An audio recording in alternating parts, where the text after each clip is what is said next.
Here we go again. Another live stream on the twitch.tv/the Xisuma. Today we're doing tunnels, and more tunnels. Oh yes, it's all about the tunnels. We're going to build one up here. We're going to build one down there. And when we've done that, we're going to build more tunnels. This is no longer visible. Therefore, I will get rid of it. Yeah, so we got to design an aesthetic here. Ah, those blocks are visible. Yeah, we got to design an aesthetic for this area. And that's basically it. That's all we're doing. and then on to the next bit. So, I've been thinking, do I want to make this thing like my Nether tunnel again? Because I really like the Nether tunnel. Let's go have a look at it. Oh, tunnels, is Xisuma a mole rate today? Says Danny, and I am not a mole rate, no. Yeah, I think I'll take what's here, but change up the design. What I like is sort of red and brown, green on the bottom. I don't want to go farming a bunch of mud, but maybe we'll just put planks up the top. Gonna keep it relatively simple. So that, or we try and stick to the theme of this room a little bit, which is very similar, to be fair. I like the idea of seeing that design again. So let's go grab some of the materials that would help us achieve such a thing. Oh, look at this. Swimming down through my glorious base. Through my spine, even. By the way, thanks for the peeps in chat. Letting me know that we're live and saying hello and stuff. How was your Xmas, says Sneezy. Sneezy anus? Oh, dear. Not a sneezy anus. Mine was fine. It was dandy. It was wonderful. Thank you for asking. I always enjoy Christmas, and always after I get a little bit of the blues, the post-Christmas blues. Let's see. We want a bunch of moss blocks, really, which we can craft into the next type of block, which would be moss carpet. Could mingle and mix a little bit of green wool in there, just for some variety. Then we need the spruce wood for the bits on the side. Dark oak wood, which I am excessively low on.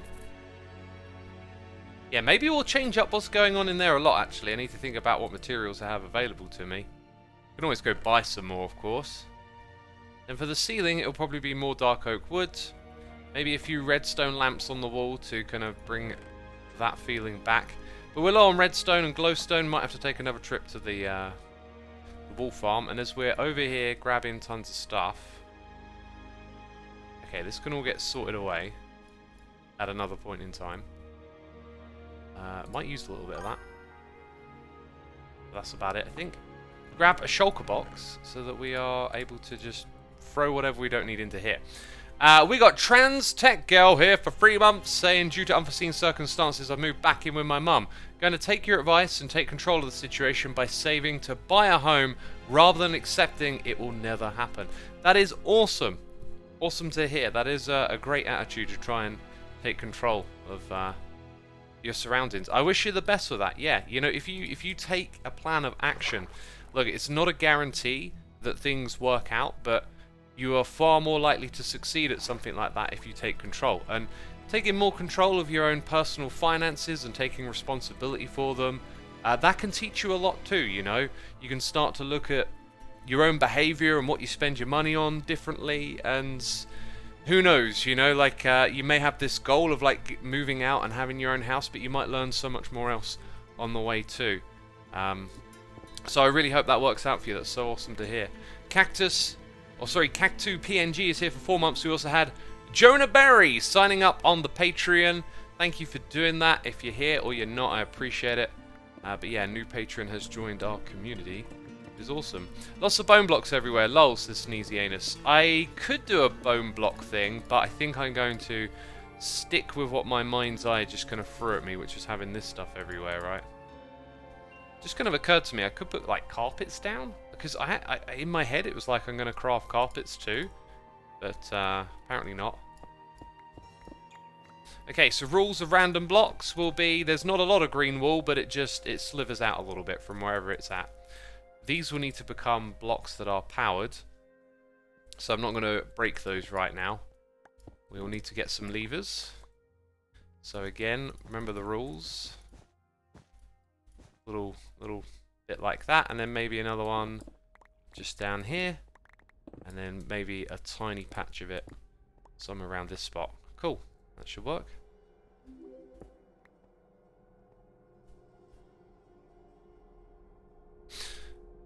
Rightio. Are you using a resource pack or is that a mod? I mean, that's a vague question right there, because I don't know to what you're referring, right? Because I use both mods and resource packs, so I wouldn't be able to tell you what it is. What is the answer? Like, what is that? I wish there was like a really easy way to say it over and over again. But like, if you want to send me a message, put as much clarification into it as you can. When I say as much, I don't mean as much, you know. Xisuma, I am sitting at a desk watching this stream of you playing Minecraft, and in the game of Minecraft I have a question for the things that I can see in your Minecraft. And that is the nature of those blocks over there. And by there I mean specifically at these coordinates. I don't know. You know, like, but basically, you want to give me enough information to answer your questions. That's kind of what I'm getting at. I think I know what to do with the moss carpets. I think even height variance kind of helps a little bit.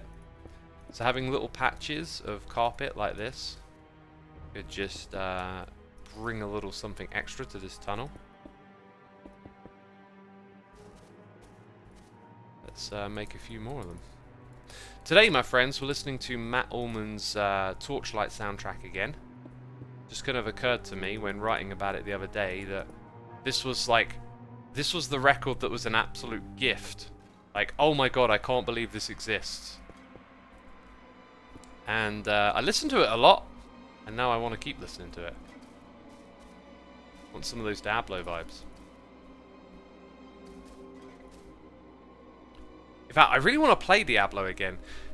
The problem with Diablo is that it's a grind game at heart, and I'm not a fan of grind games, but the soundtrack, the environment, the story, like, it's such a wonderful experience that I often like just want to play it again. And I guess I could, for my own leisure, just fire up and play with a different character.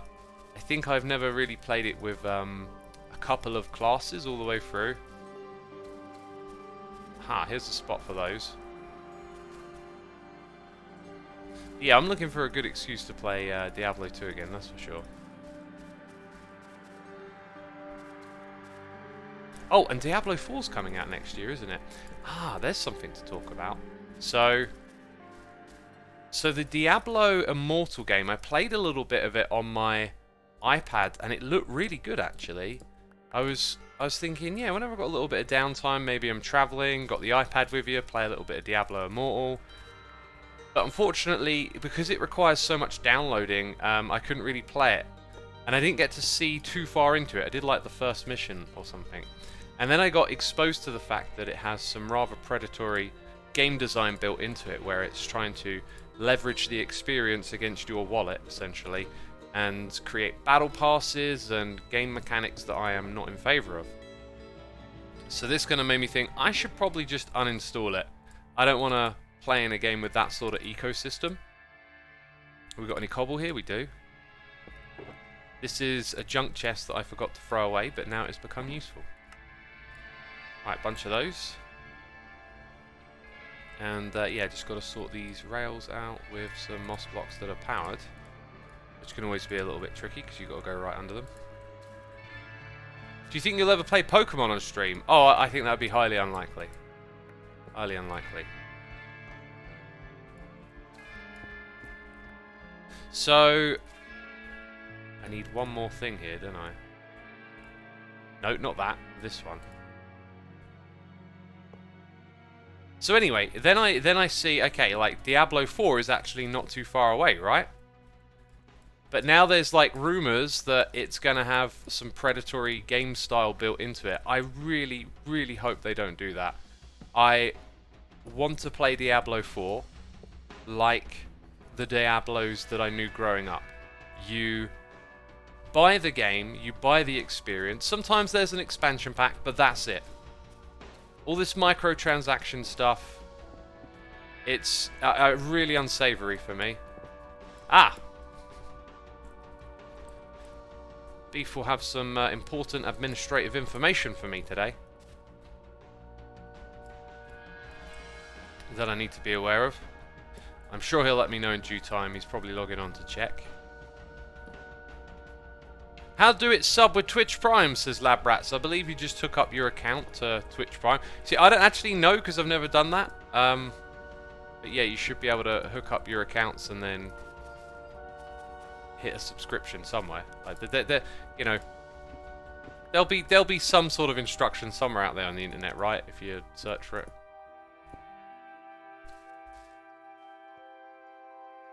Never played Diablo, says Sneezy Anus. Well, Diablo 2, absolute classic game. Now, the hack and slash genre, if you've never played it before, it's probably pretty appealing on first try. And, you know, you go play one of the older ones first and you'll probably get along with it. But the style, if you've played a lot of it already, it might be a bit tricky to go to something like Diablo 2 because it's like a foundational game that many others have built on top of. If you've played Path of Exile, that is like a big sort of Diablo 2 inspired game that kind of goes above and beyond what Diablo 2 did with its tech trees and skills and spells and all this sort of stuff. Character building is another part of it. But the atmosphere, the music of Diablo 2 is absolutely legendary. Like, you cannot get away from it. It is so good.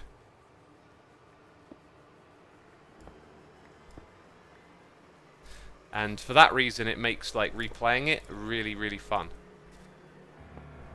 Also helps if you're into a little bit of the sort of demonic themology, let's say. Let's make up a word there. You know, the theme of it. D4 is confirmed to have a battle pass, but they said it's only cosmetic, so let's hope they aren't lying. I really hope so. I will be gutted if they make Diablo 4 a battle pass game. I might even go back and play Diablo 3 because I never really gave that game too much of a try. And when I last tried to play it, I wasn't really in the right frame of mind to give myself the time to just enjoy something for the sake of it. So yeah, and I was when I played the Diablo Immortal game, and I was like, yeah, you know, a little bit of this is fun from time to time. But I've got the Diablo 2 remaster, and that's an absolute pleasure to play, so that's one I'd like to just replay for the fun of it. I did it already with the remaster, it's just so good. Okay. I feel like I've got more pad rails than I should have. Is it because there was also 2 here, wasn't there? That's right.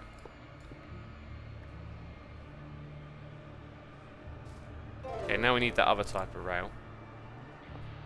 Dante Redeye, thank you for 36 months. Appreciate your continued support. 3 whole years. A true OG in the chat right there. Thank you for your support, my dude. So let's check it out. We've got to put these things away.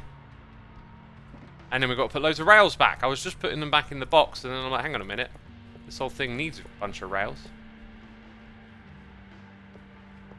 I'm waiting for The Walking Dead and Saints and Sinners Chapter 2 got under 3 months until I can stream that, says Sneezy Azes. I keep picking out your messages, don't I? Cool, I hope you have fun doing that. I'm not really looking forward to any games in particular other than maybe Diablo 4, as I don't really consider myself a gamer, but I love engaging the brain with puzzles and challenges, and obviously that overlaps with games. And we got to play a game last night. We had a little community games night, and we played this game where it's like you've got a 9x9 grid with these road and rail entrances and exits on the edges. It's called transporting, and you have to you get dice rolls for the tiles you can place, and you have to try and connect up your grid as best you can with the dice rolls, and then you get scores based on what sort of conditions are met. And it was really good little challenge. I liked it. Resist Me, thank you ever so much for using your Amazon Prime subscription. I appreciate that. Hope you're entertained, enjoying the stream, and thank you for your support. Let's check it out. We got plenty of dark oak wood in here, actually. We've got the spruce stuff that we need. We need probably another junky shulker box, which we are just placing here at the entrance. I'm sure it's definitely 100% not going to get in the way somehow. And look at that, nice little bit of tidying the inventory. So, from there we would have the pillars and the spruce on the side. A little bit of a throwback to what we did before. The only thing here is we've got to do the whole measurement. I would love to have a measurement tool in Minecraft. In fact, I've said this so many times, but now I know mod developers that could help you do this.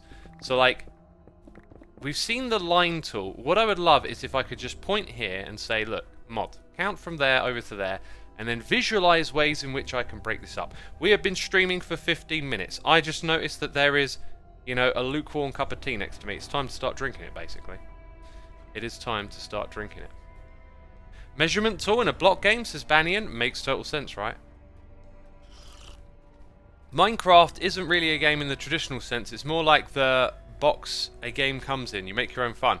Yes, that's what's one of the most interesting things about this game is that like a lot of the content in the game in terms of come and play and do these things, it's pretty drab, right? I mean, you've got like advancements. You should kill the Ender Dragon, but that's it. When you load up a world, it's like yours to do what you want with. And that's the genius of the game, really.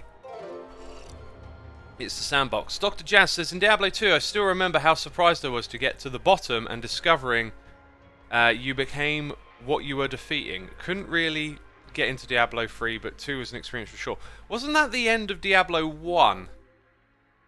Going to the bottom, right? You go all the way down to the bottom. The story itself eludes me a little bit because I've never been one to grapple strongly with stories, but back then when I was a kid, I remember reading the dialogue and being so engrossed in the game. Free Phase is here for 40 months, says, I've been busy with the birth of my daughter. Oh, congratulations, my dude, and missed a few months, but I'm excited for 40 months. I appreciate your support and wish the best for you and your young one. That's awesome. Dr. Jazz says, showing my age, I guess. Well, you know, like, it's easy to muddle up the two, right? X, I can't wait for you to come play Create again. Oh, we never got to see your target blocks. There was so much stuff you didn't have time to see yesterday, like Chimera's factory actually moves and you didn't get to see it. So I'm excited to join your server, although I feel like I'm too new and I'm stepping on toes with how much I'm doing. Just talk to people, Turtle. Okay, big thing about communication, being a part of a group. You know, working with other people, transparency. Do not be afraid to say what you want to do. And don't express it in the hopes of, here's what I want to do and everyone has to agree with me, right? All you need to do is communicate. Hey, I want to do this thing. You'll find other people are accommodating. Who's going to want to stop you from being creative? But with communication, you'll be able to find out, oh, that's not a good spot to do that because so-and-so had a plan to build over there, but how about this spot? You know, just talk and communicate. That is the way to potentially get things done. Right, so if you've got ideas, you want to explore your creativity, it is literally a place to do that. And so, you know, we have very communicative staff and a good community there, and I hope that, like, I've talked about these values so much that I feel like they all understand this kind of stuff over there, so there's some good open communication. And so, you know, if you want to build something somewhere, you want to do something, let people know, you know. No one's trying to stop you from exploring that stuff, and we just need to work together to make sure that we don't, as you say, step on people's toes. But yeah, okay, so like we end up with this like gap here of 2. I think what I might do is just kind of embrace the gap a little bit and see if I can tidy it up later, because if we come over to this side and just put that there, 1, 2, 3, and then here, you see it lines up really nicely on this end, so that's not really the problem right there. So let's go ahead and rip out some blocks and place some more blocks too. Breaking blocks and placing blocks, that's what we do in this game. We also have a board of jobs that has a lot to do still, so there's plenty of work on if anyone wants to join, says the Fegley. Yeah, if anyone's interested in joining our Create community, if you head over to my second channel, you can see some of the VODs that I've been doing. The first one on the series starts with me explaining the concept. It's about playing in creative mode, enabling us to just focus on aesthetics and building together, with the idea of creating like an amazing world, because currently there is a world border, and periodically we will be expanding the world border as we get together. We talk about it as a group, as we did last time, and we sort of figure out and define what's going to be next. So like the Harry Potter thing is next. Dang it, I missed my opportunity to do a Star Wars joke or a Lord of the Rings joke. Jeez, I feel so disappointed with myself. Right, we need a crafting bench. I'm just gonna, grab an odd thing right there. So, Rabid Turtle 2259, thank you for gifting your subs. To Ye Old Envelope, Spacefan839, Pixel Pint 91, Avi 15, and Enstraf 91. Y'all been gifted subs. Be sure to say thanks in the chat. We appreciate it ever so much. Rabbit Turtle says, "You're a wizard, X." You're a wizard, X. I can't do a Hagrid voice, unfortunately. I mean, maybe on the right occasion, in the right spirit, but right now my voice is still sort of on the recovery part of the spectrum, right? Look at this, we could actually just keep the whole thing and shimmy the entrance through to this little gap, so I like that a lot. Now we're going to strip this wood, then we're going to put dark oak behind it. Then we need to focus our attention on what's going on up top, because I feel like I just want to put lighting in sooner than later. We're probably going to wander off at some point and, go grab some resources, and then it's be like, oh no, we forgot to light the tunnel up. Speaking of which, I wonder if I've actually got a stash of mud somewhere. Okay, just throw down temporary lights. Like this. That wasn't hard work, was it? Hey, cheers and biddies, it's WF Kiwi here, saying your create server sounds amazing. Will the world be up for download after y'all are done with it? Yes, but I believe the policy for our world downloads is that they're internal. So if you're a part of our community, you have access to our Discord, and there's a channel full of previous worlds. There's probably 15 or so of them, and I believe that's the way we do it. I don't know if we make those links public or not, and yeah, the reason I say that is just because I don't want to promise something and then find out there's a reason we don't make it public. So I'll have to find out what the dealio with that is, but we'll probably stick to just doing it how we normally do it. Whatever way it is. Thank you for the cheers and biddies. Glad to hear you're interested in the project. Yeah, I kind of not sure what to put up there. I mean, I think maybe just Deep Slate is kind of a similar tone. So like some of this stuff. If I grab a couple of stacks of cobbled to do the ceiling with, we could possibly turn them into tiles. Let's head back up. This is the quicker way, isn't it? We got everything from LPM2 to Stoneblock to the OG Vanilla Season 1 worlds on the Discord, says Vegley. Yeah, there's a lot of worlds there. And the LPMT one is definitely, if you're a part of the community and you've not thought to go check out previous worlds, that's one worth exploring. Just go have a look at what's in the Nether. It's extremely inspiring. So I feel like Dark Oak Wood up the top would be the breaker here. Sort of just visualizing how it might go. So like, gonna need a bit more space here. In fact, we'll build like the one section. That should make it nice and easy to like visualize. Gobcap is here for 33 months. Says hello X. Hope you enjoy your break. Thank you, my dudes. I got a bit of an enforced break coming my way. That's going to change things up in a big way for a while. And I'm very much looking forward for it to being over, basically. I don't want to go on a mental health tangent. I feel like I'm just not in a place to really like keep trying to dissect that. But two things. One is that the stuff that I've got to do, I've been thinking is maybe a little bit of an like underlying reason for why I've just been struggling a bit lately. You know, sometimes you think you're strong, you've dealt with this stuff, you've figured it out, and then, you know, challenges come your way, and it's can make you wobble a little. But I'll get through it. I'll come out alive and I'll survive. I know I will. It's just you got to deal with these old ways of thinking, let's say. And then the other thing is that lately, I'm not sure if that's pushed me into this space. But I'm sort of taking a lot of comfort in just enjoying what feels like my older self, right? I've become Mr. Workaholic, if you like, Mr. 110% or whatever. And I've had to kind of like put the brakes on that a little bit lately and reassess how I think and feel.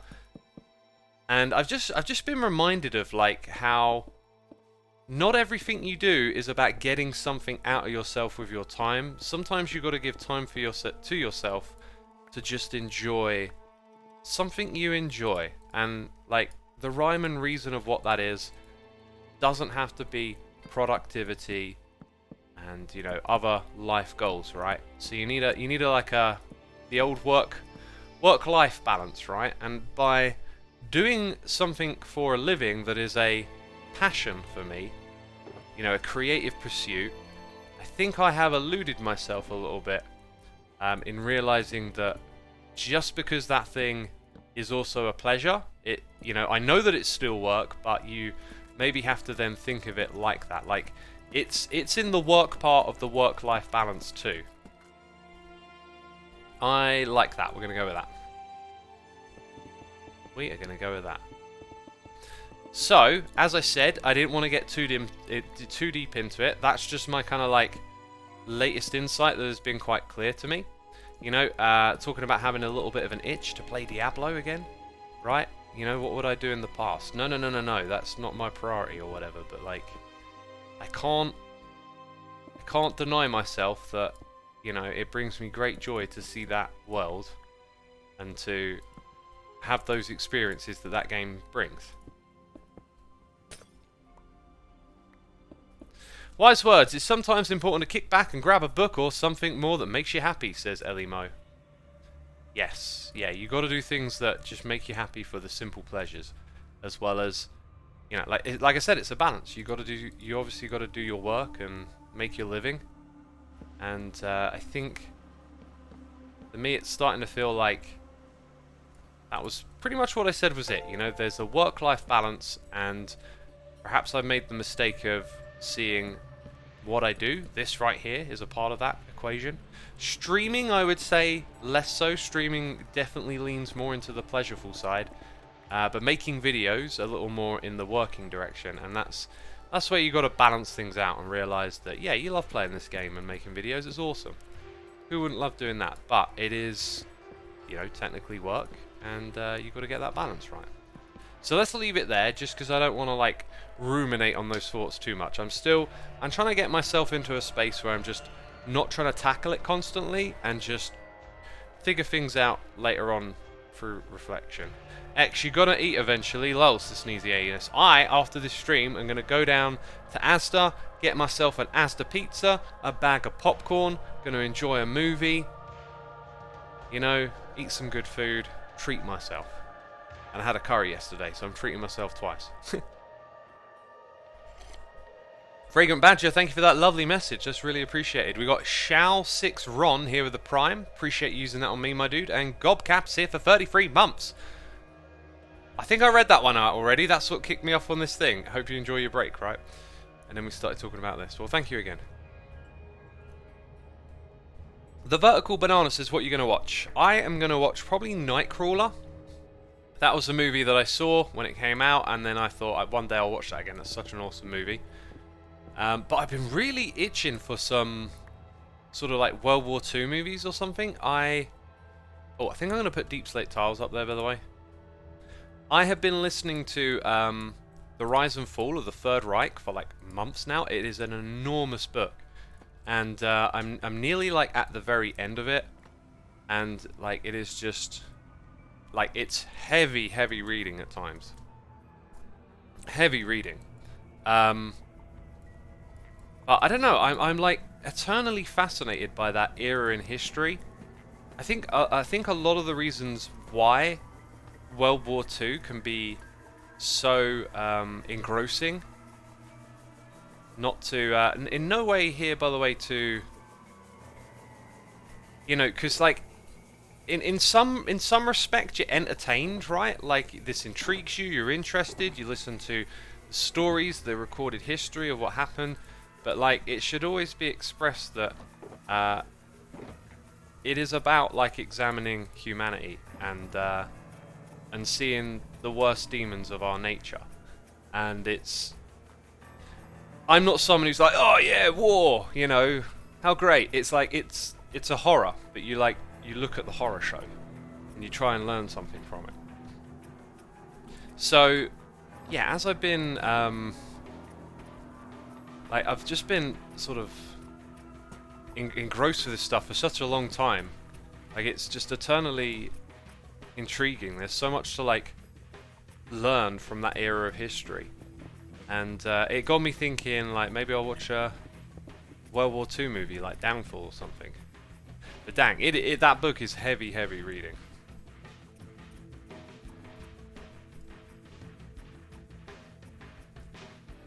Geo says you sound like Mumbo. I sound like Mumbo, do I? You know, what's funny is, like, I don't think I sound much like Mumbo, different ways of talking, but then we're both British, so for someone on the outside, we might sound quite similar. You should watch Alice in Borderland. It's kind of like Squid Game. I think you enjoy it, says Sneezy Anus. There is so much, there's such an abundance of stuff to watch. I try to pick and choose quite carefully, try and make sure I pick something that'll really get my mind going. I picked a movie the other day. Best movie I watched in a while. It's called Arrival. I saw it when it first came out, and I've always wanted to watch it again. Right? It's about aliens landing on Earth and how we would communicate them. And I remember watching it at the time it came out and just being so amazed and so impressed with how this movie, like, really got into the interesting aspect of actually communicating with aliens, like how difficult and complex and tricky that could actually end up being. And so, even though I knew it was going to throw these sorts of ideas and questions at you again, when watching it, I totally loved it. Just the fascinating, like, bunch of layers, all these different ideas as to how communication could work, all these different factors. Like, time is the big one in this one, right? Like, you're communicating with aliens who conceive time differently. Totally fascinating. Gets your brain ticking over. But what I had interestingly forgot is that one of the main plots of the movie is a twist. Now, I won't spoil it for anyone who is thinking of going and watching this movie. That would be cruel, wouldn't it? So if you've never seen Arrival, and anything I've said so far sounds interesting, definitely one to go and check out, right? But the main twist, if we're going to call it that, I'd forgot what it was. Like, and I was amazed because I couldn't quite remember how it concluded either. I sort of had a vague notion of, oh yeah, there's this like layer of the movie, and as it comes together, and like what you see in the movie you think is one thing, you start to learn is another thing. I couldn't remember it, and I was like, this is like watching the movie as if you're seeing it for the first time again, because I somehow managed to forget that was as equally remarkable. So, not only does the movie have a large kind of... don't want to use the term sci-fi, it's more like philosophical sci-fi component, you know, getting you thinking about aliens and communication with them and stuff like that. It's also got just a great story built into it that's surprising and interesting. And yeah, I was just taken aback a bit about, like, oh, how have I managed to forget that? It's such an amazing story.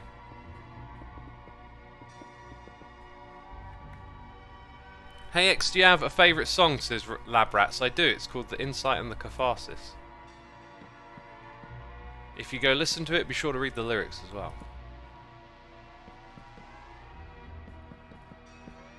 I need more of that mangrove wood right now, don't I? I feel like these lightings are not strong enough. Let's, and then, yeah, actually it kind of looks like it'll do the job.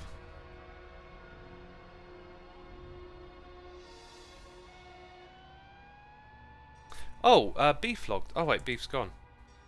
Maybe beef just checked it out and then so I think I see I've got an extra message on Discord. I think beef might have just checked out what he needed to check out and then let me know on Discord. So hopefully that's all good. As I'm going to have very little time today to help in any other capacity than I've already done. You should try normal lanterns. Well, I like the moody lighting. It was just the fact that the light level might have not have been sufficient, but we have learned that it was sufficient. Let's go get more of those blocks. Let's eat some food. So, concrete slabs, yay or nay, says Quad Racer. I really think that you can add more slabs, shapes into this game. You can kind of open that box. There is definitely something to limitations in this game. It's a balance that's very tricky to suss out. There's definitely something about imposing limitations on a player, but I do think the more options you give, the more interesting building has been. Like, that's the track record. The track record feels like, yes, limitations can give you really interesting things in this game, but we have seen so many just amazing builds evolve through the act of gifting us more blocks. So, you know, Mojang, gift us more blocks. We'll do good with them. But what I think the game needs is better mechanics to handle so many blocks in the game. And we're kind of not seeing that. Now, have I made a mistake there? Or I think I need to... Yeah, I need to come back to this level and start from here, because I'm making some mistakes now that don't need to be made.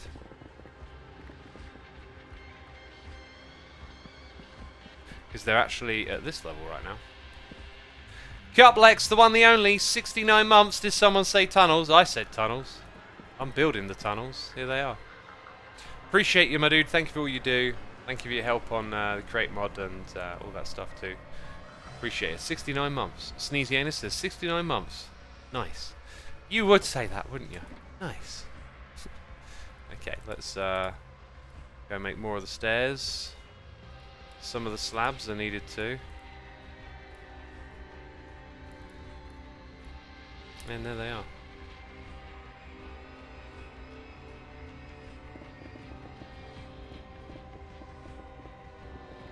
Right, and I think it's actually, yeah, that bit there. This bit here. Then you want all of those blocks there.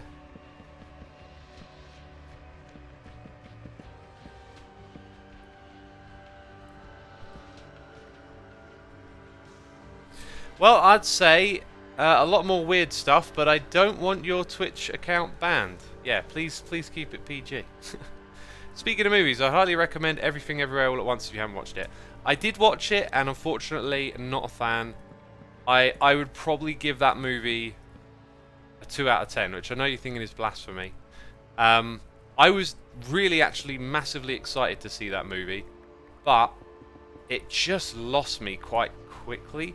I didn't feel like it built its characters up very well, and it didn't really like pave out an emotional investment for the journey that was undertaken. And so when it like dives into all the just crazy layers of madness that unfold before you, that all just became a bit of a snore fest for me. And I remember seeing movies sort of like that when I was a young'un in my youth, enjoying the world of cinema. I were really fond of things that would go crazy and do stuff like that. But as I've watched more and more movies over time, if something's going to do that, it's really got to hit like a strong emotional beat at the same time. And this movie just did not for me. It missed that mark, and I don't think I'd want to watch it again. Maybe a second viewing you might understand what's going on a little bit more, but for me, it unfortunately it really just hit the mark on some of the things I like most about movies, which is character development and like having a connection with the characters.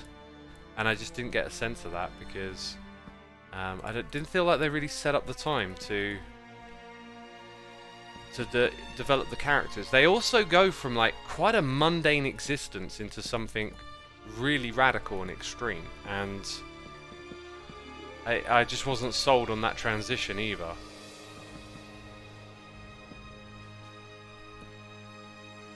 Did you watch The Eight Mountains? I not only did not watch that movie, I don't think I've ever heard of The Eight Mountains. Have we put all the spruce stairs in? I think we have. On that note, X, do you have recommendations on movies you loved? Says Matty and STW. Absolutely. Oh, there's so many. American History X was one that massively impacted me. That's an incredible movie. I mean, a lot of my favourite movies are just like, you know, the International Movie Database top 10 kind of hits you. A lot of them will be in the top 100. I'm trying to rattle my brain. American Beauty was another movie that I fondly enjoyed as a kid. Probably worth another rewatch. I got a feeling that's like one that just sort of maybe appealed more in the youth though. I don't know. There's just so many good movies. Like, don't know where to start really.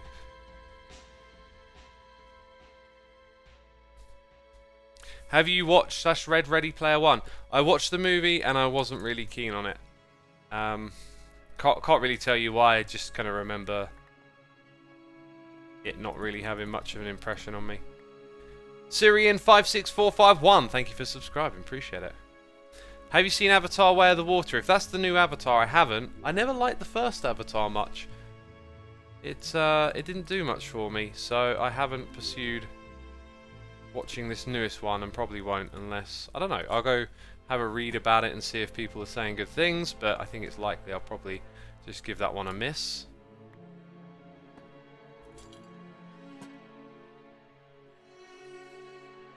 Ready Player One was a lot to take in, says Curls.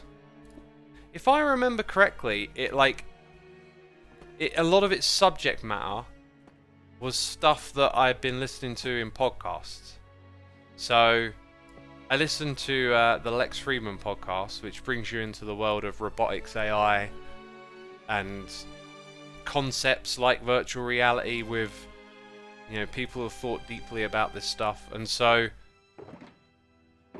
you go into a movie like that, and if you've heard about all of this stuff before on a different level, you kind of interact with it differently in the movie, right? It didn't feel to me, at least my memory of it, like it offered anything that impressionable or lasting. Right, so we need these slabs next. Oh yeah, and then we need the deep slate tile slabs.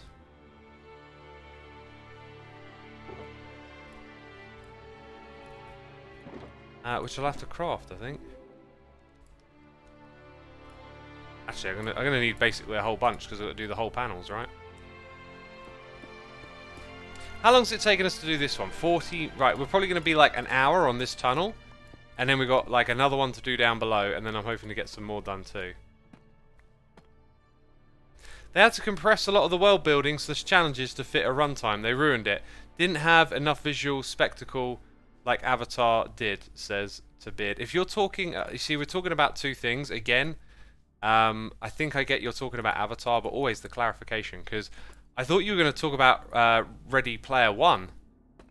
And, you know, again, it was a while since I saw it, but I'm always a big fan of world building and character development and whatnot. And yeah, sometimes movies lack that, but if it's lacking in Avatar, I haven't seen it, so I can't really say much about that. X, you watch the young ones on Now TV? I have not.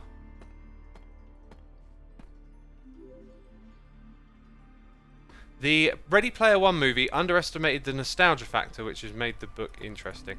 Yeah, I remember when it came out, it was a big deal, and I remember listening to the radio for some reason. Must have been in the car with family, and they were talking about like people were calling in who had read the book, and a lot of them were like, "No, the book's better. This movie's ruined it," or something. Which you tend to get a lot. You rarely get like book readers telling you that the movie's better. It always feels like it runs the other way.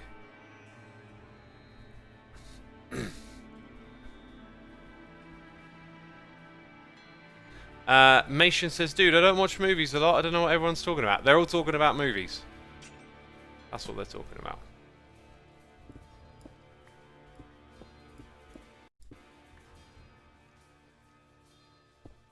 Rick Mayall, Adrian Edmondson, Nigel Planner. Don't know any of them actors.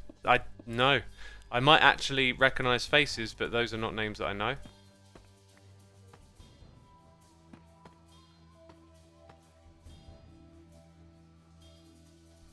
Hey X, I'm planning on starting an MC server with my friends because you recommend Logic servers. Can I ask you how much customization they have for mods and how good player support is? Their support's great. They got a great support team and they can help you out with what you want to do. As for what mods they support, like tons and tons and tons of mod packs. If you want to do something more specific, I think you might need some more technical knowledge when interacting with the control panel and stuff. But you can always like reach out to them and ask before you sign up, you know. Tell them what you want to do and they'll probably be able to tell you if it's possible or not. So never a harm to reach out and send an email, right? And ask a question.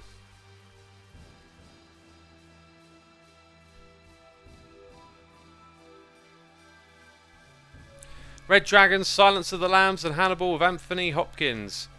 Made a big impression on my youth. Love the storyline, says Matt Shorty. Yeah, they're movies that I've enjoyed before. Why has the beacon stopped? I thought the beacon range covered the entirety of this tunnel.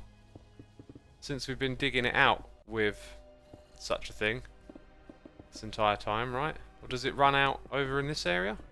I could have swore it covered the distance. We've been using this thing the whole time, right?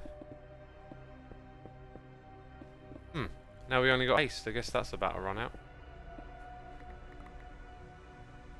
How odd.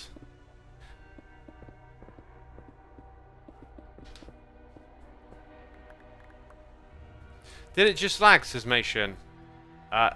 What is the it that you talk of, right? It's always the problem with its. Just because everyone is saying X is Mumbo, I'm going to make fan art of it, says Sam Cat. Hey, be sure to send that fan art to me on Twitter, right? Feels like Twitter's gotten quite quiet lately. I'm a bit bummed out because, I've got this presence on there where I post my music blogs, and since Elon took over, I've just noticed like a steady decline in readership. But I never really did the music blog for numbers, so it's kind of not a big deal to me. Also, if you didn't know, I posted my top 10 albums and discoveries of the year on there. So go have a read of that if you want to discover some new music and see what I got up to over the year. Next year, though, I think I'm going to change my attitude towards the music blog. Like, it's always been therapeutic and a pleasure, and I do love writing, but I think I might reduce the amount of time I spend writing in that capacity for the music blog and change my music habits, because I've always been like an albums and records guy, and a lot of the time I'll pick out an album to listen to and like commit to it, and at the end I write up this thing where I'm like, this wasn't so great and here's all the reasons why, and I think I might just give up on that and try to focus on, I guess, just like a more transient experience of like listening to playlists, recommendations, trying to find like really good songs as opposed to just always listening to records. I will still listen to records. I always love the album experience. But I feel like there's another way to listen to music. It doesn't always have to be this record then that one. And I just want to do that a little bit more, and then maybe pick out records that really kind of catch my ear and feel like they offer something, as opposed to just sort of stick with one thing, one way of doing things all the time. So yeah, next year on the music blog, it might be a little bit light on the reading, and also knowing that less people read it because of how Twitter's changed kind of helps make that decision to some extent, I guess. Yeah, all part of like rethinking what I do with my time as of late and whatnot. It's just another area where I'm like, I've kind of wanted to do this music thing a little differently for a while, and if I didn't spend as much time writing, I'd have time for other things. So like, why don't we just try and make a change? Today I was actually just this morning when I was working out, had a really good workout. It's probably because I had a curry last night, like just got loads of energy from all the food in your body, and yeah, just focused on like form, really good strong movements. Just doing it all right, and got through my whole workout, made it a little bit bigger than usual. Just it felt really good. Which part of the base is this? Says the devil thing. Great question. It is this part up here, right? We have a staircase that leads up, and now we're putting in a link to a whole new area up here.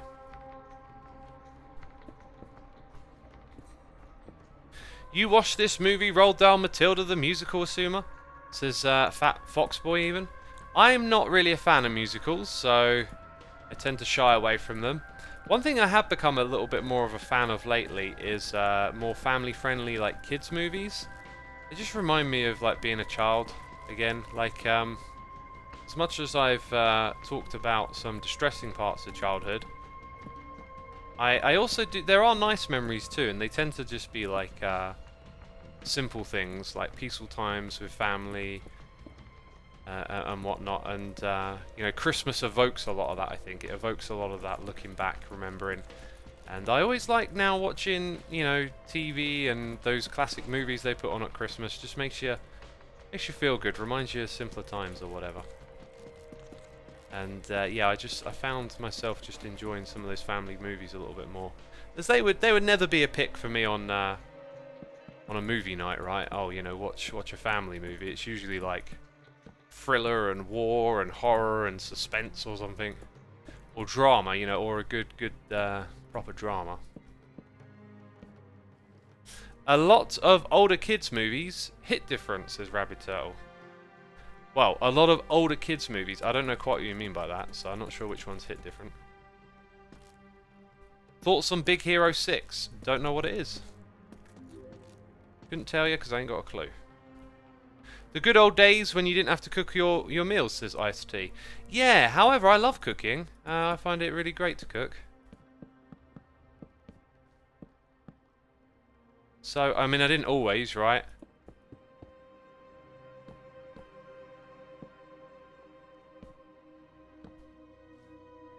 I introduced the kids to A Christmas Story this year and they loved it as much as me and the wife do.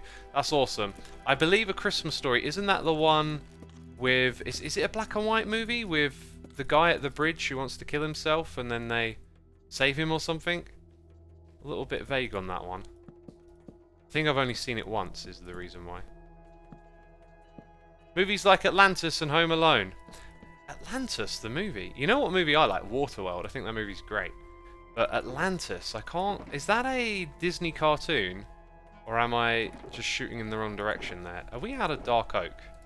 Right, if we are, or there's some misplaced Dark Oak somewhere that I'm not aware of, we do need to make a trip to go and get some of these redstone lamps we're about to run out. Let's place a few more, actually, so we've got a good idea, yeah, of exactly how many we need. The last thing I want to do is discover that actually I don't have enough of this stuff. Yeah, we should be able to wing it because we've only got a little bit left to do. So we need to pick up some dark oak and some redstone lamps, and that should get us through this project. Let's do a little bit more wood stripping before we head off from here.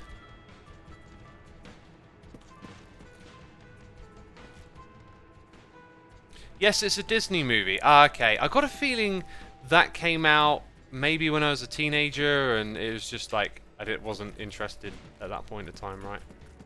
Yeah, like Soul, that movie, a Disney Pixar one, right? Incredible movie. They still managed to do wonderful things. Just lost my appreciation for what they're about over the years, right? I think it's always important to try and enjoy things in a way where it's like it's not always about you. You know, what do you want? Like sometimes you might miss out on what the thing itself is trying to express. It was on TV Christmas Day, says Sam Cat. Depending on where you are in the world and what you got access to. I mean, I watched Ghostbusters over Christmas, and I was like, "Dang, this movie's weird." Like, I can't wrap my head around why it was a big deal when watching it again. The theme music is kind of like iconic, but incredibly cheesy, and the humor in it, like, I remember really liking Bill Murray's sense of humor. But I don't remember ever watching Ghostbusters much. Yeah, I wouldn't be surprised if as a teenager I was like, that's lame, or whatever, if that was my attitude. That probably makes sense. So yeah, I don't know. I just... Wait, where did I put my... Didn't I have lanterns to put back here?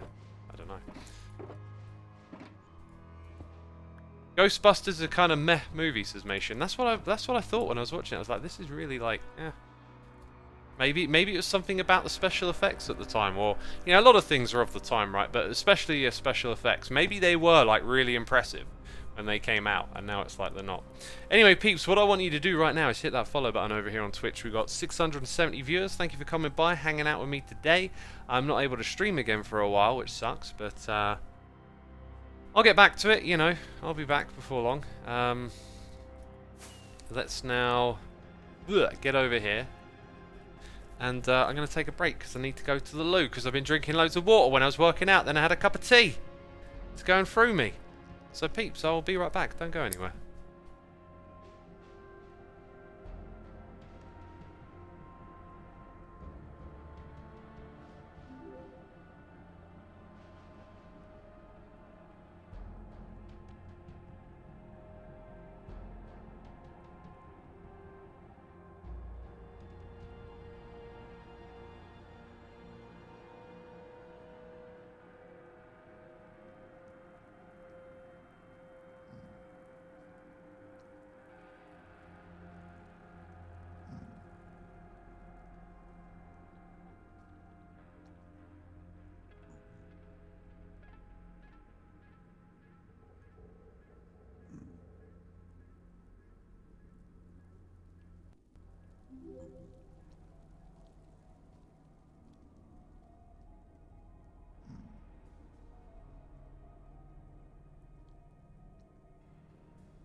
I will let you in on a little secret. I have been standing. Oh, the conspiracy. I thought you were a gamer, X, sitting at your gamer PC with your gamer chair. Oh no. No, I got me a Herman Miller. I care about my back, my posture. Anyway, I'm sitting down now because standing up for a while, that's good. Now we sit down. Bear says the audacity of standing. How dare? How dare one? How dare one stand? Gamers don't stand, they sit. Right, let's press buttons. Which button am I pressing? That one. Huh. Also, I noticed the Be Right Back screen as I left was Soulside Eclipse. That is my music. Be sure to go check it out on Spotify. If you saw that, if you were like, oh, X has got his music. I haven't heard that before, and now you've got an excuse to go. The fact that you were talking about caring about your posture as I sit like a shrimp on my bed, says Mation STW. I mean, if you sit cross-legged and keep your back straight, that's not a bad way to sit on a bed. Here's the problem with stuff like posture. When you're young, you get away with so much of it, right? And then when you get older, you start to pay for it a little bit. Oh my god, it's like snowy and incredible around here. Joe and his trees, every time I go past them, they're really impressive. Also, I think, did B-Dubs post an episode recently? It kind of, I think the title suggested that there might be more going on around here, but oh, I love the way he builds. Really love it. Yeah, I think I've been formulating in my mind what I want to do for a future season of Hermitcraft. I think I need to get away from pumping out episodes and just like focus more on interesting concepts and taking your time with it. I've been in this group for like 10 years. It's like something's got to change at some point, right? I got no idea what this is, but I'm fascinated by it. Like, why? Oh, this might be for the fireworks show, actually. The Cub fan's doing. By the way, we came here to buy woods, so we've gone past that. Was it just dark? I feel like there was something else I needed to come by and buy too. Chat, you need to remind me, right? So yeah, we were talking about posture, then I got distracted, then I got distracted again. I got distracted by remembering that I'm distracted and I needed to do something. That's amazing, isn't it? There's still some left. 1, 2, 3, 4. Oh, 2 diamonds per stack. Okay, so I thought there were 1 for a second looking at that. Here we go. There we go. Well, that is not mine. I feel like there was something else I was going to buy here. Cubs New Year Eve Fireworks House is the life of OL. That's the one, yeah. X, I just invested in a sit-stand desk to help with my posture and general health. Last of the purchases, but totally worth it to improve my health. It really is. If you spend a lot of time at a desk each day, you know, being able to change your posture, regular breaks, you know, for your eyes too, move about. This is one perfect word, and I keep forgetting it all the time, but it's sedentary. A sedentary lifestyle is not particularly great. You know, the body benefits a lot, including your mood and stuff, from moving about and being energetic and whatnot.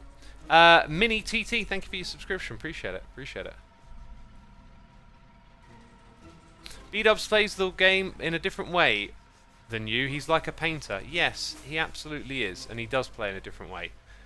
I just feel like if this was mine and I was in it constantly, would I just get some like different feeling or level of satisfaction or immersion out of this game? It's something I've got to find out. I think experimenting and challenging yourself is good, but I've definitely done it in ways that don't quite work. Like, look at this, a little streak of these flowers together, just because they like explain themselves by just looking natural and looking like they're a part of what's going on here, you know. He is very much like a painter, right? Now, I'm obviously a bit of an all-rounder and a bit of a redstone engineer. I just feel like I need to, like, fine-tune what I do. Often it's like go into a world, build all the farms, because I love the sort of puzzling nature of that and the challenge. But what if I could find that in things maybe a little more artistic? I like the idea of doing some deliberately janky redstone and having fun with concepts like that too at some point. Anyway, yeah, so was there anything else I needed to pick up while I'm over it? I've really got a feeling there was. We definitely left just for Dark Oak. And then I probably commented on... Oh, I know what it was. We need to go to the witch farm. It wasn't to go here to get something, it was to go somewhere else. So we have successfully remembered, and Dia Shemi is here for 57 months. I feel like I haven't read the name in a while, Dia. You know I deal with a lot of names, so if I'm completely wrong, call me a derp. But thank you so much. I think you have your niche and it's great, but if you want to change something, I'm up for that too, says Zarian. Yeah, when you think about yourself as a creator, it's so easy just to focus on flaws and not strengths. But I do feel like I want to move in this direction off the back of strengths, right? Like trying to really suss oneself out and figure out how you push that in a new direction and do something interesting with it. And I'm in no rush to figure that out as well, right? Like, I've just got a bit of a new attitude towards everything developing. Can't say I've got it all figured out. But, yeah, I think change is definitely a part of whatever's going to happen. So, you know, Minecraft playstyles. I've been doing this for so long, kind of makes sense to give a change a try, right? So that's not promising. Maybe... Oh, there we go. There we go. That's what I need to see. Just a bunch of redstone dust. Lovely. Wow, it looks like I actually AFK'd here for quite some time, and then... I can't remember if I forgot to pick up all the drops, but here they are. There's probably some more available somewhere. Can even hear some witchy laughter.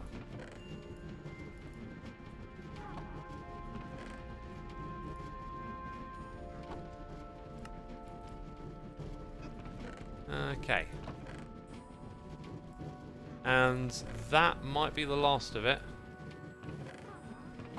Yeah, so then we need some glowstone, and we don't need a lot. We got tons of redstone blocks from that, so let's just grab like 4.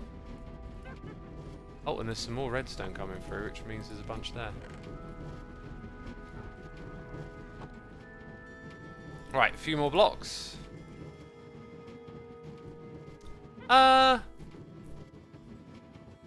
I'm mistaken. You make that and then you surround it with redstone dust, don't you? I had it the other way around in my head. I thought it was glowstone around redstone blocks. So that's the thing. Anyway, there you go. Nicely done. This thing shouldn't be running, by the way. Yeah, it's not. That's why I can hear a witch hanging out in the farm. Oops. I might just see if there's any more. Well, that's not good. I don't know how it got stuck in that position. Oh, wow. Oh, well, if you ever need more, there's plenty here.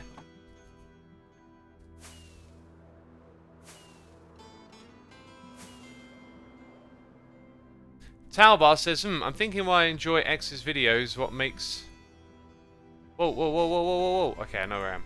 I'm thinking why I enjoy X's videos and what makes them my favourite HC videos. Talbar, if ever you figure it out, be sure to share it with me. That'll always be helpful and insightful. I think I started watching in Season 2 or 3, X, says Dear Shemi. Yes. Yeah, I know you've been around a long time. I just felt like I hadn't seen the name pop up in a while, you know. Is this Diablo music, says Bastian? Oh, my friend, my friend. Guess what? It's not. But it is Matt Ullman, the creator of the Diablo 2 soundtrack. And this is his Torchlight 2 soundtrack, which is basically built out of the Diablo 2 soundtrack. The same themes, the same aesthetics. And even you will hear, when listening to it, you know, some of the same compositional elements. And, oh, it's just such a pleasure. If you're a fan of that soundtrack, it's free, by the way. If you search for the Torchlight 2 soundtrack, it's free to download on the developer's website.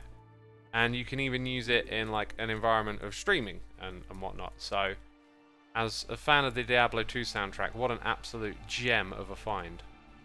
Can't believe my luck. Oh yeah, look, there was this up here. There could have been more of what I needed up there, but there wasn't. So, you know, no wastage.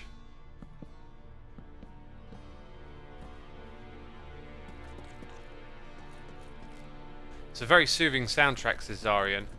Oh yes, it is. It's definitely on the dark side, right? Doesn't always suit Minecraft, but if you're a fan of darker tones, then it will probably just work handsomely. Dia says, life happens, more busy than ever. No need to explain. I understand.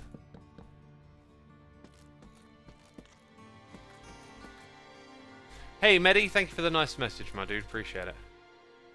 Identity Bumby says, it's been a hot minute for me since I've been on Twitch, so hello. Well, welcome, welcome. This project is going exceedingly well. Great tunnel design. Then we've got another one to do down below. I'm not sure if I actually want to tackle that one today. We'll see. I definitely want to just go do some work on the Nether Hub stuff. Because I don't entirely know what I want to do down the bottom yet. I knew that this would be as it is, similar to our Nether tunnel, right? But the other stuff, who knows? Are these lamps going to be on? Nah, they're going to be turned off. I don't think it would look good if we turned them on. Or as good, should I say. I've awoken at midnight down in Aussie to catch your streams and enjoying the vibes. Oh, awesome. Thank you for tuning in, my dude. From the down under, right? The upside down. To think, you know, you're watching me. And you imagine me, you know, behind the computer, playing the game. But relative to you, I'm literally upside down. Oh, hilarious. Literally upside down. Who's upside down, though? Which way is up in space? I don't know.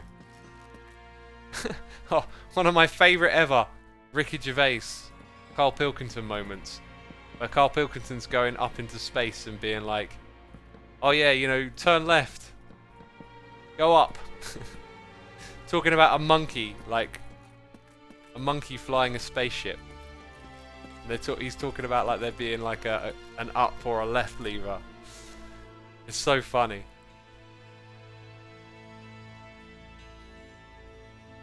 Right, look at that. That's nice. So now, let's build the end of this over here. I honestly think just using stripped wood would really look fine at this point. What we've got to be careful of is the water, really. I decided to bring that to there, which I might just change.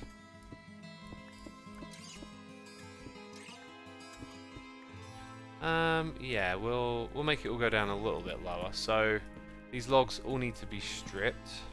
Then we'll probably have the slab recess. That's not really gonna. I'm probably gonna go down there and find out that it managed to wreck something all the way down to the bottom when it's spread out. Wouldn't that be typical? I'll tell you what we could do. We could try and beat it. So, like, should catch the water up. Yep, there you go. Now I'm in front of the water. Now we're playing a game of chicken. Oh, don't go too fast down now. Oh yeah, there's water at the bottom. Ha! I didn't need to do the wings thing. Now the water won't escape because of the trapdoor. Okay, we're completely fine. There's no reason to go down. Dude, how far does that go? I think it's like 200 blocks. I think it's actually 200 blocks. Holocaust says sneak peek of X's games, guys. Yeah, I might build it into a game, I might not. I think about game ideas a lot, and I've said many times that I feel like Minecraft is more built for this sort of PvP-ish style games. Like that's... And I'm more of a puzzle game type person, so I don't really quite find these strong overlaps where I'm like, oh yeah, here's how we do it. So when I do see little ideas like that, they tend to be like mini games like we did in Season 8, where you had to drop down with your elytra wings and do something very similar, and like the redstone system would sort of count how like low down you went. I'm sort of vaguely remembering this.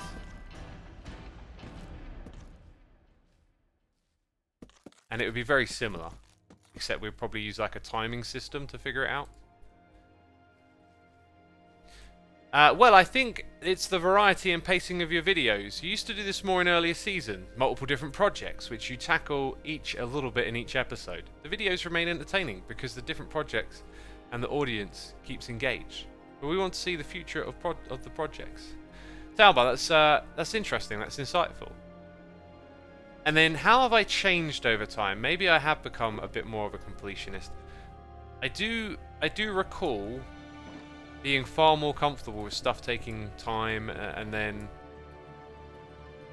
that itself has changed a little bit over time. Let's take that back. We need that here. I need to suss these things out because I want to find new ways of approaching things. Like the ice farm project we did this season, which didn't quite work out. That felt to me, just based on comments and stuff, like it was one of the more interesting projects we did. It also kind of brushed up with my desire to get it complete, and then struggling to get it complete was a challenge in itself. So yeah, I need to reorient my thinking a little bit about like what is the achievement of the episode, right? Is it the journey or the destination? I think the journey perhaps has more value than I give it credit. And I want to suss these things out because going into the next season of Hermitcraft, I want a big change. I want what I do to really start to feel like we've hit sort of new... I should be able to break that with no issue. Like we've hit a new beat, a new vibe. Uh-oh. I went to... Oh, and then the string's in the way. Well, dang it. Let's try that again. Oh, I guess, like... Maybe I need to be over here. Oh, and then the rail's, like, slightly in the way.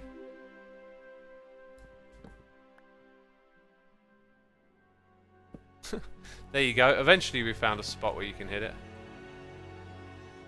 I really need some new ender pearls as well, right?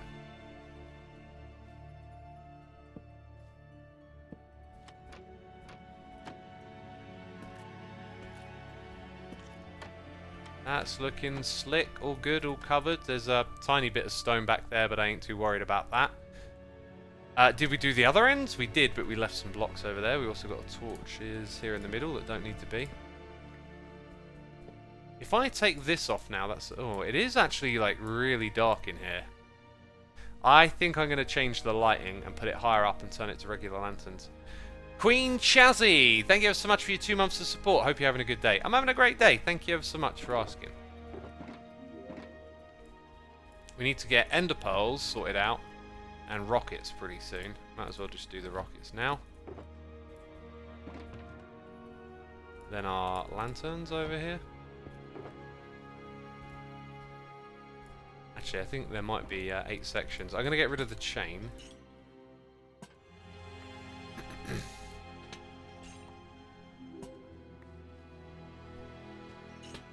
This would probably work better with the... Actually, it looks really good, but I was just thinking that maybe the light source being higher up, or sorry, lower down was the better way to do it. You know, you could hide a light source quite easily underneath a little bit of carpet, right? But a bit too late for that. I feel like this design is adequate, so we'll roll with it. It went up there. It went up there. Begley says if you want to learn more about building, you could do a build collab. That could be something. That could be something to explore, but I've learned like a lot from listening to them talk about it when they stream, like Scar and Pearl. So I have the option to just like immerse myself. But if like they wanted to do a build school thing, I would totally be like down to partake in something like that. Howdy, XB, howdy. X, make the symbol of the shulker box be the Corrales disc, please. That I don't think is actually possible. No, it's not. Can't do that, unfortunately.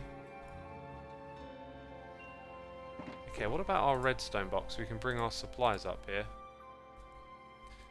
Then these other things get sorted away, right? So then when it comes to wood, all of that goes in there.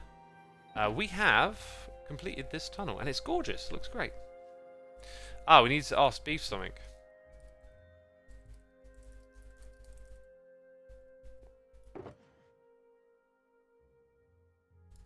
Right, so that needs to sit over here for me to go down on. Kind of occurs to me that, like, it's... Like, minecarts aren't that much faster than, like, speed and walking. And I can use the up and down system without the need for a minecart, which feels kind of weird. But I think it's fun to use this stuff, so I ain't worried about that. It just kind of occurred to me. It kind of works that way, right? Yeah, so things that get sorted away. We got all these chests of junk, or you know, maybe calling them junk isn't quite right because that mangrove wood is decent. Let's put a couple of stacks in that in our usual shulker box. Oh, we've missed an important step, haven't we? Yes, we have. I think I know how to do this though. This is the dark strip stuff, right? Awesome. I did think that you might have sent me a message. All good. Everything fixed. That's what I want to hear.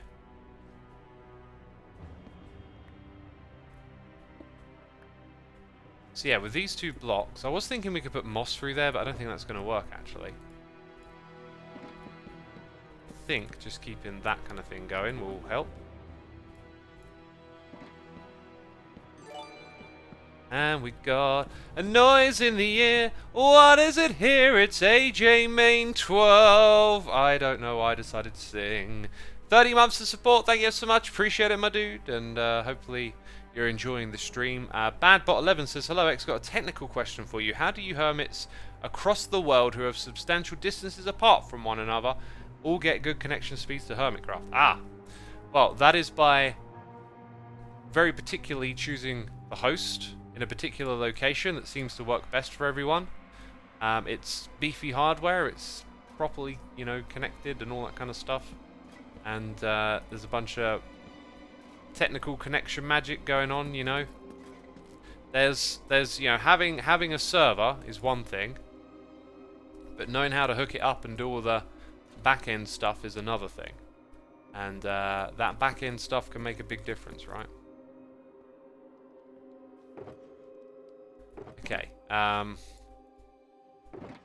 let's go grab these. We want to craft some more stairs and things like that, and then slabs, I think. Just kind of eyeballing it a bit at this point. Which is all it needs. Feels like that's all it needs.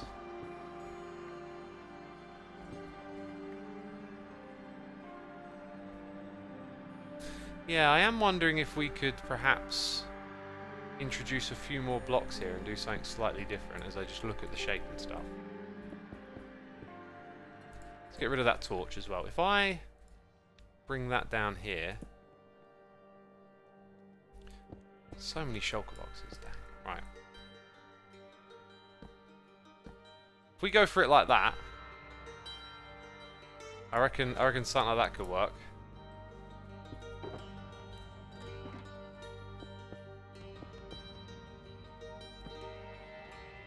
And obviously we need more of those, and then we've got the ones up the top. I thought it's going to be a VPN plug, says Xisuma. Hey! You know, sometimes I have connection issues getting on the Hermitcraft, and a VPN can solve that. You know, heaps, I have some sponsorship deals, and these are things that I genuinely use myself. I've been using VPNs for a long, long time. And there are times where they are helpful. Because when you have like a connection issue to a Minecraft server, usually it's just like, I don't know, some like network transfer thing somewhere is just having a bit of a hiccup day, and you just need to tell it to like take a different route. But there isn't really a way to do that I'm aware of, so use a VPN and you can naturally force it because it thinks you're connecting from somewhere else. I like that. That's our entrance. That's that hooked up and done. Anyway, yeah, if ever you're looking for a server or a VPN, you can go to linktree.xisumavoid.co. There are a whole bunch of tiles on that website that basically give you things you might be looking for. You know, I talk about a whole bunch of stuff I do, and then it's all like linked in one place is the idea. So if you go to the very bottom of that page, you can find links to those things. Talbar says, for me, the journey is equally as important as the result. Although YouTube also does change, maybe the audience expects the finished project at the end of the video nowadays. As example, the David Copperfield machine, I was a bit disappointed that the construction only took 1 episode. Did it take 1 episode? I thought we did it across 3. Anyway, that, you know, that whole period for me was basically just, I didn't even like have a plan for how the episodes would turn out.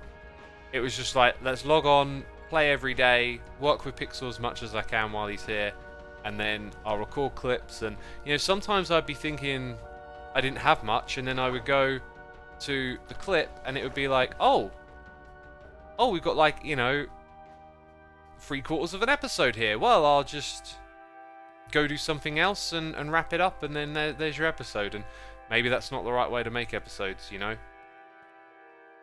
Maybe that's the wrong approach. But yeah, I definitely am in the headspace for like rethinking things. Fegley is here for 500 biddies, saying, now that 22 is over, was there any games outside of Minecraft that really caught your interest or you liked playing this year? There are a lot of good indies like Dwarf Fromantic, which topped the stream charts and was a tile hexagon town building thing. I think I both played that and played it on stream, so it's on my second channel if you want to watch it, I believe. Yeah, basically anything I did in gaming is most likely just to be in the form of VODs on my second channel. Inscription was a game that I really wish I'd approached differently. I think that was quite fantastic, but we played through all of that. That was awesome. Yeah, that's probably the big one that impressed me. It's also quite recent. I'm not one for remembering particularly well, as you might notice, so what I think I'm going to do here is just waterlog this tunnel, put in the conduit, and for now let's just make it out of deep slate. It's a lot of digging to do to decorate this, right? That's the bit that I'm not so keen on, just tons and tons of digging right now. So if we make a nice clean shape, I think that'll be quite appealing. Just got to decide what that shape is. I think we're going to go with 4 wide, maybe 1 higher than this. Now I've already got, I should actually get some more of the cobbled deep slate together, I think. Right, okay, so I think the last place we're going to end up is all the way down the bottom here, so this will be our temporary storage of things that are useful and that we need. Okay, before we put that away, put those in there. Redstone going here, so can the woods. And then we just need our pick. It's that one right there.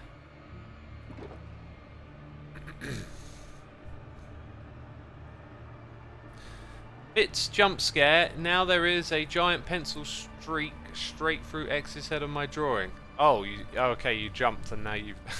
That's unfortunate. By the way, Fegley, thank you for those cheers and biddies.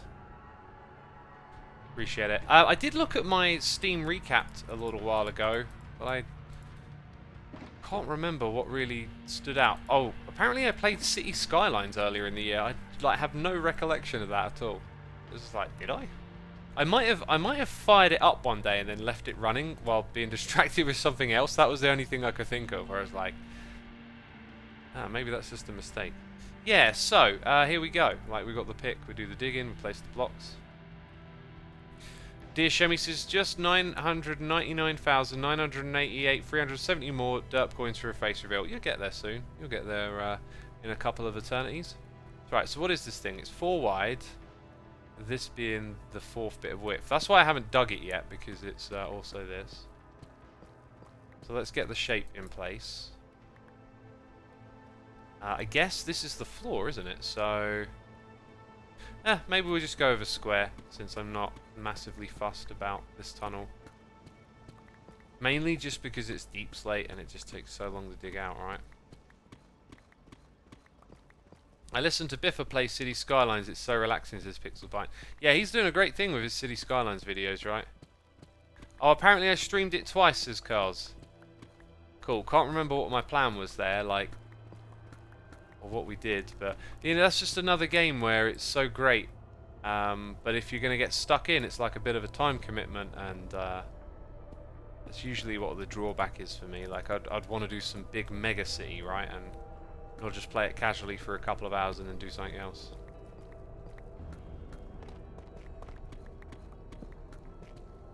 When starting a world, is that the farm that you normally make first for villager trading?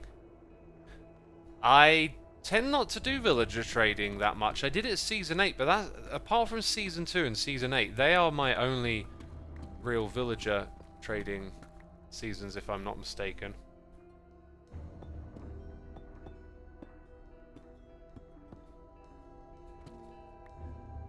Yeah, I'm pretty sure it's just those two.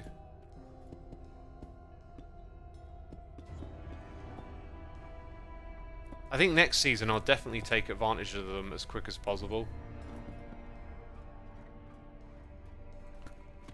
Oops, wrong type. Still need more of these. Now, I think the water won't flow through this, so we can leave it there. And then when it comes to lighting, there is actually not enough light over here. Huh. And mobs will spawn on scaffolding before long, won't they, when we next update? So that is a yeah, no, sorry, they won't spawn. What am I on about? Technically, they'd spawn on that right now, right?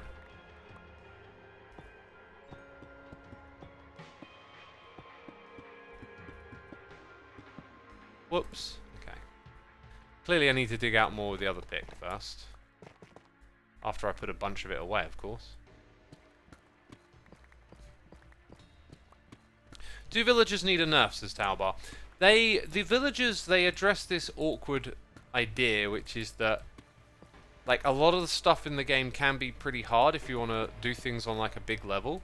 So the villagers kind of give an easier access to casual players, right? But in doing that, they then make it exploitable for technical players. So a lot of things in this game, if ever powerful, like a Totem of Undying, they end up getting exploited, right? And that's the big issue with this game. How easy it is to, like, derpily exploit stuff. So if you add in something powerful, you can expect players to figure out a way to exploit it, essentially.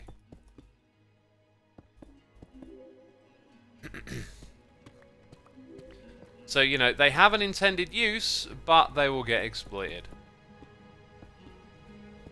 And I think some of Minecraft's balancing, it's such an oddly balanced game, right? Like, because it just has such a strange playstyle. It's really difficult to make it work for all these different things all at once.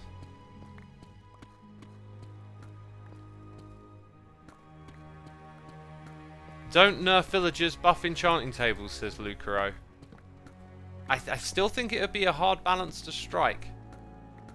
there are no simple answers in this game because of the nature of what makes it work and how it isn't like other games. We talked about this a little bit recently. It's like if you want to beef up things like PvP and make it more interesting, it actually kind of goes against, like, a lot of the things in the game that are underdeveloped sort of go against the principles of the game, like food, for example. It's really easy to look at food in this game and like, why can't that be something more? But then when you think about what it is in this game, it's like this little thing, okay, you got to eat every so often, so you got to build a farm so that you can have some food on you and not take as much damage, right? But then if you want to make that system more complex, you're always imposing some sort of survival thing on the player. It's really weird how it's like survival mode, but surviving isn't the challenge of survival mode in Minecraft. It's being in a world and creating things.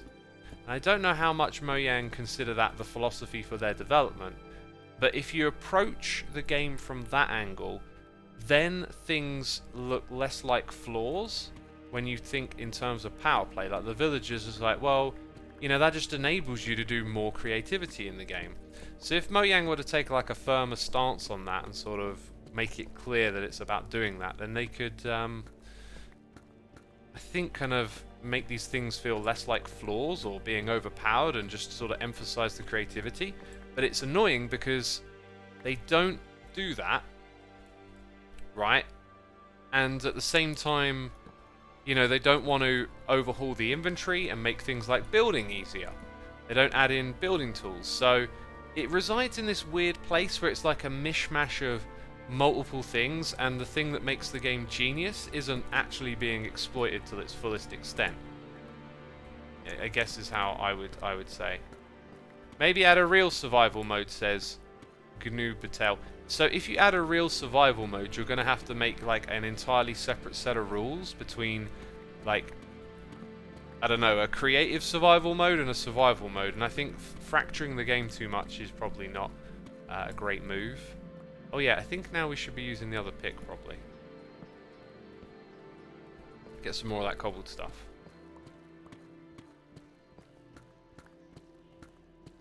Anyway, they've added in data packs and stuff, and I've often thought it would be a fun exercise to maybe rebuild Minecraft's tech tree or introduce elements to provide your own challenges for the player and stuff, but you know, in that scenario you could effectively turn this game into whatever you wanted.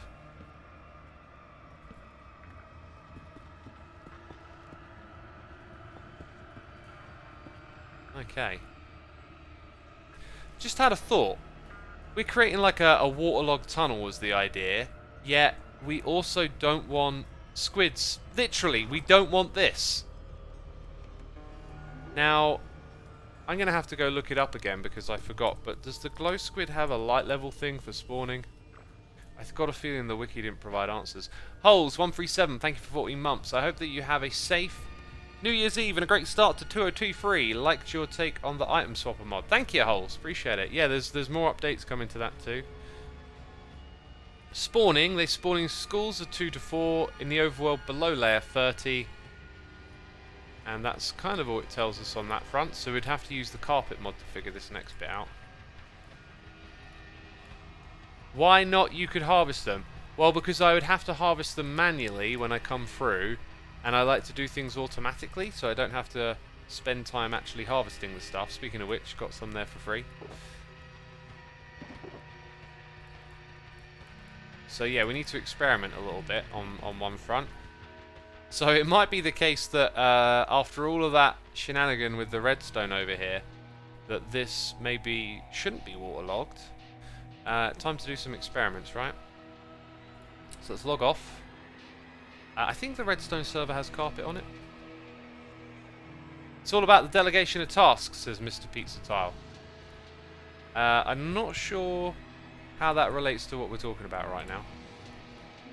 I'm just not sure. So if I come over to a pool of water and place that in, right, is carpet really not on here? It is on here. What am I not thinking of? Okay. Carpets. True. Ah, glow squid can. Yes, yes. Right, so the glow squid can spawn there. Let's go to a cave that is perhaps more like the one we're currently investigating. What height are we actually at here? Okay, so it's below 30. This is an area they spawn in. Let's get rid of that. Pressing the wrong buttons again. Oops. Huh? Now we need that. Need to make that a macro, just I need that little night vision thing. Yeah, a waterlogged cave would be pretty good, right? Somewhere like here. So, look at that, the glow squid can and will. Let's find out what happens when it's next to glowstone. Directly next door. Now, this time it says that it won't, right? And as I go a little further around, drowned can spawn, glow squid can. Right, it looks like there'd have to be plastered everywhere.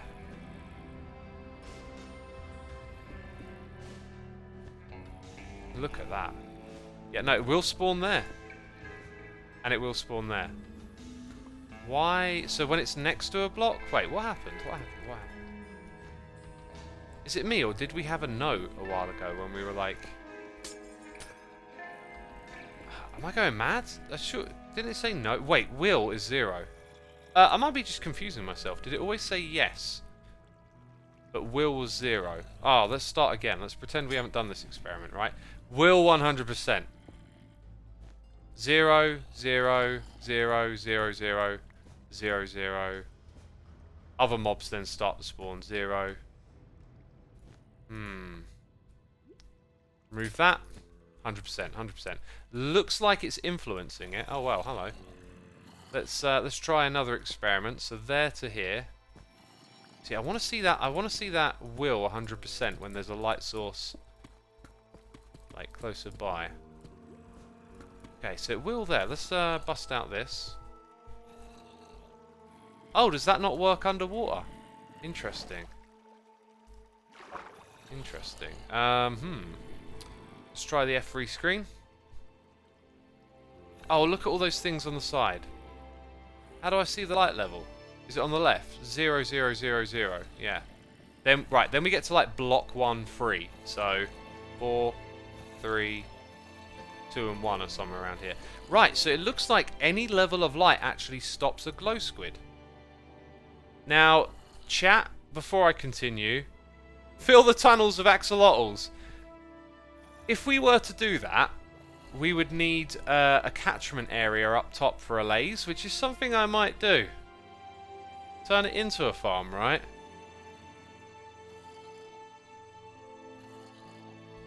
I think for now I won't pursue that because it's an idea I got written down.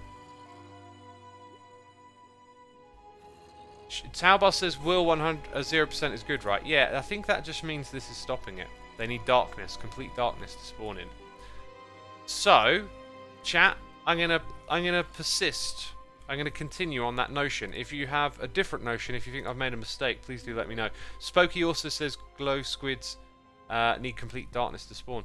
Yeah, so it looks like we're good to waterlog this. Just have a few light sources and hey presto. Now the idea of creating the farm with the axolotls is something I really want to do. Just not sure when we're actually doing that. So yeah, we're going to waterlog this tunnel. And I didn't want to spend the whole of my stream down here. And we won't have to. Ah! Fell in some more. Yep, so all of that will get dug back. As we will over here. So then I need to tidy up this side a fair bit as well. Right, and then we just need like a glowstone track. So I think I'll put them in the sides. And we'll make sure there's a strong overlap. Also, I don't have to use glow squid, right? Like, what light source best mixes with deep slate? You know? There isn't any light sources that don't look very lighty in this game.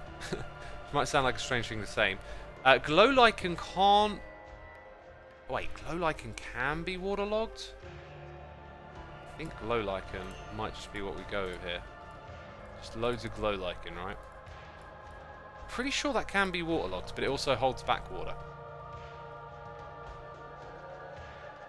Sea pickles, yeah, that's for the more organic builds. So unfortunately, for today, the objective is purely just to do something like this, right? I think that's, you know, that on both sides is more than enough. Right, that's going to keep the light level well above 0. Okay, so the next experiment would be to grab some water.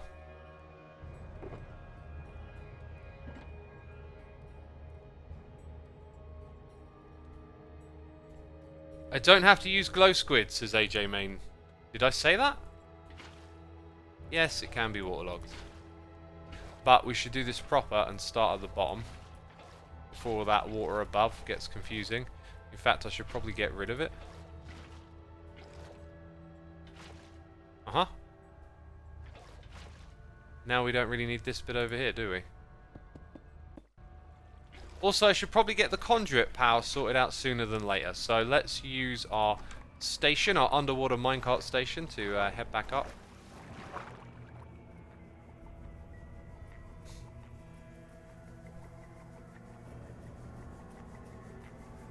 Forgil says, Duzlo, you have to bone meal glow lichen to spread. Yes, you do, yeah. This little thing that we're doing here with our little minecart and the fact that it's like the same speed as walking with speed 2. Minecarts need to be buffed. There needs to be an idea that just makes minecarts a little more attractive. I don't know what it would be. You can always say increase the speed, right? I think maybe being able to dynamically control the speeds of minecarts easier would make them have a bunch of technical uses, but that might not be the best priority for them. Let's see. So we need glow lichen down there. We got any more? Oh, look at that. That's what I'm talking about. Plenty of glow lichen. We came up here though to get, just thinking back, conduit, right? Conduit. Oh, that might mean I need Heart of the Sea, because we got the Nautilus shells. They are probably in this one. There's our Nautilus shells. Do I have Hearts of the Sea? I don't think I do. So we'll have to go buy some, right? Or go on an adventure. Oh yeah, I need to top up these. There you go.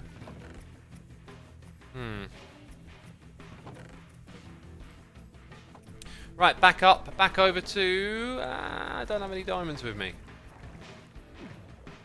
Don't have any diamonds with me. I've got 6. 7. Isn't there like a... yeah, there's... Hang on, there's a thing. There's a thing up the top. There's a diamond block up here. Let me up, please. There we go. Like you said in yesterday's stream, find an item that is already in the game and give it another use to speed up the minecart, like maybe diamond rails, etc. Ah, but that would mean making a new item, right? So, like, I'm thinking without adding any items. So that might be hard. You could also change the function of rails themselves, you know, like change how minecarts accelerate, etc, etc. Maybe give furnace minecart a proper use. Mr. Pizza Tie says, theoretically, if Minecrafts were to move much faster, should there be a risk of them falling off the tracks if they move too fast? It's, you know, like, when you add risk and, I guess, yeah, risk, you know, and damage and consequence, risk and consequence to a mechanic like that. Like, the answer is always why. So, like, what is the reason of using a minecart? It's usually because you're trying to establish a farm, establish some sort of transport, and create convenience. So baking in risk to that doesn't feel right. Whereas fighting a wither, I mean, that's a huge risk, right? So I would save risk for things that naturally feel like they should be risky. Oh, it's a whole diamond block for one. Wow, okay. Well, I only need one, so that worked out. Definitely take that, and then head back. So yeah, and again, it's that weird thing about Minecraft. It's supposed to be a survival game, yet over time it's gotten easier and easier. There's been a bigger focus on creativity, and players like to be punished less and less. Because the game could have gone in a different direction. It could have built out a story, it could have fleshed out advancements and achievements, loaded the game full of challenging mobs and things to do, and then risk and reward for using certain parts of the game would fit into that design style a little bit more. And that's one of the big things with Minecraft, is just I feel like they've just got these odd little branches into other types of gameplay that they don't really master, and so you've got that like focus on multiple things, and it could be a little bit more refined, I think. Players who like survival games left, says Xenofix. Yeah, I think it's hard to paint a broad brush and be like, oh yeah, those players left or whatever. But the survival games are clearly like better everywhere else. Like Minecraft, yeah, sure, maybe it popularized and helped make it a big deal, but it's really not the go-to for survival anymore. Like there are just so many better experiences out there than what's offered here. Okay, we're going to go down, place glow like him, flood the thing, do some conduit power stuff. I think what we're going to have to do is move. Oh, if we move it, the block's already there. So, how do we get here again? Oh yeah, we go up. We have to go up to go down. That's how my base works. Go up, go over here, go down. Valheim, says Enofix. Yeah, that's a really prominent survival game. I tried to play it. I've got it. I just, you know, just not my kind of game, really. So I think survival games are actually not really something I find very appealing. And I think for the longest time I thought it was, because I liked Minecraft. But when I go play other survival games, the one thing I'm interested in is like, oh, look at this immersive world. I want to build a base here. And then it's like, oh, but survival's a complete pain in the bum. Whereas Minecraft, you want to build a base, the survival isn't that bad. The fact that the survivaling part is kind of easy, maybe it's merit. So anyway, let's check this out. We're going to use this to define where we are. We are at Z760, and the number is going down. When we hit 700, we'd have 30 blocks left. So that would be 670. And it's not enough to reach all the way over there. So what we probably need to do is come over to about this space and move the conduit to somewhere around there. So that's why I didn't need to go pick up more of these blocks, because if it was in the right spot, then we would just put the conduit here, right? And if it were out of range, we're just going to move it, which we're doing. So pick up all these blocks. I do have a sponge here just to get rid of all this water, but actually I need to remove the water entirely, don't I? Because of the glow squids that we're trying to get rid of. I could actually be lazy and just put a light source in the middle of it, which I will do. That's what we'll do. We'll do it the lazy way today. Ark Survival. I played a bit at Ark. Like, the moment I stopped playing that game was when it took, like, I don't know, 6 hours to tame a dinosaur, and I was like, what am I doing with my life? I was like, this is not fun. It's kind of weird, because usually you see mechanics along the lines of you have to wait to play on mobile games and on more exploitative game models, where it was just part of the survival, and the way they designed it was like, hey, the bigger the dino, the more time it takes to tame, and yet that just seemed to massively yeah, just made a massive difference, really. Like, it was too much. Make sure that's a bit lit up. They changed the rates so they tame faster, says AJ Main. I'm aware of that, but it put me off the game. I liked playing the events with Slipgator and Zulji, and I missed that. Apparently Slipgator's off on a boat. Does anyone here know about that? Also, I just noticed 900 peeps are watching. Be sure to hit the follow button if you've tuned in recently. Thank you for coming by. Hope you're enjoying the stream. What is the halfway? Let's use that thing that's already there, right? Because I happen to know the other numbers. What was it? 670? Or was it 770? So, like, if we change... sorry. Do I want to set here? Kinda? Yeah, that kind of works. I think it was 770. So if we do that... Yeah, so we've got a straight line. We go over here. And it's roughly where that was before. But actually, we just need it to be to here, because we're going to swim over to this area. So it's about 10 blocks shorter than that. I'm pressing all the wrong buttons again. So let's say it's to about there, or maybe just to make our lives easier, 7. Although that would probably want to be a little bit higher. Oh, now I've gone and shim-shammed it. I don't know what I'm doing. Oops. Right, so...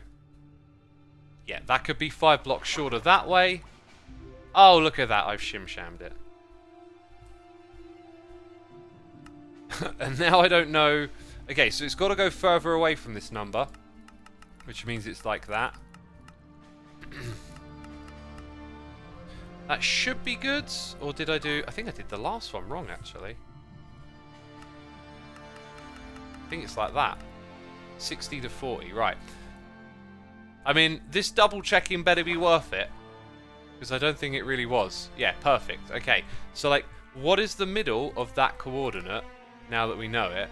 So if I add 60, and then... it's basically 700. And it goes 60 blocks in each direction. The distance of a conduit is 96. I'm not sure that one conduit alone covers this tunnel.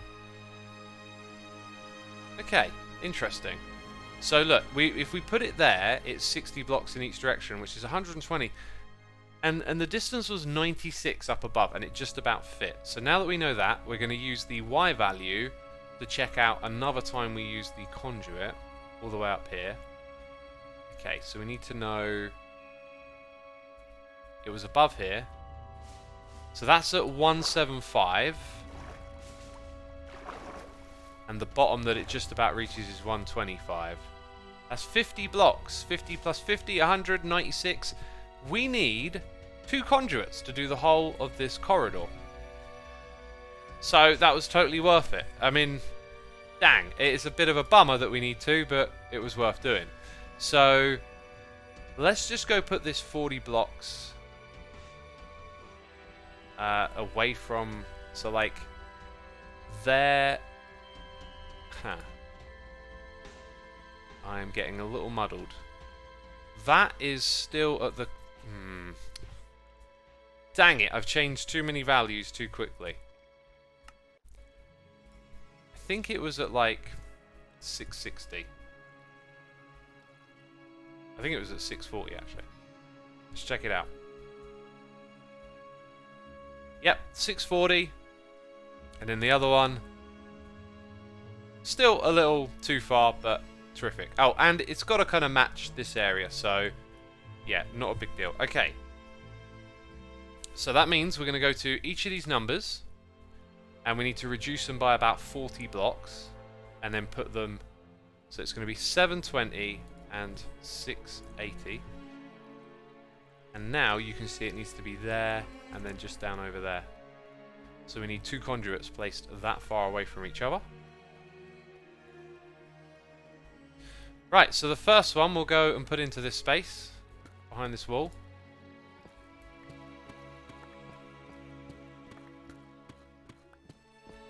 I should really be using that other pick as well.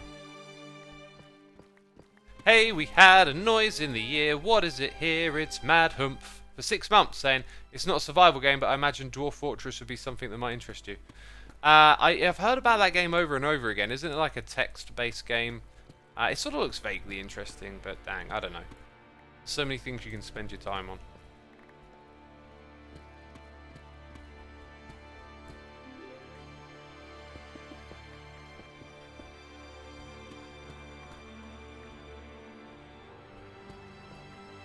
Not anymore, says Enofix. Not anymore, not anymore. I do not know what you're talking about. Terraria is also top tier, says Fegley. Yeah, I played a bit of Terraria.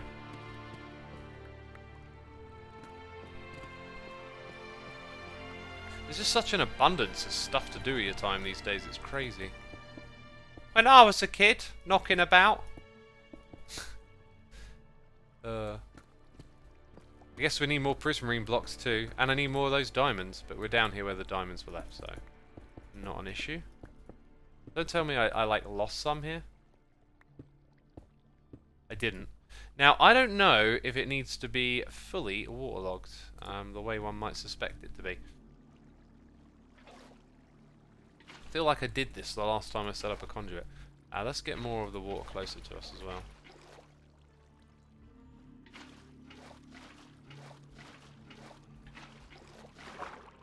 Oh! Right, and I need to put the conduit on there. The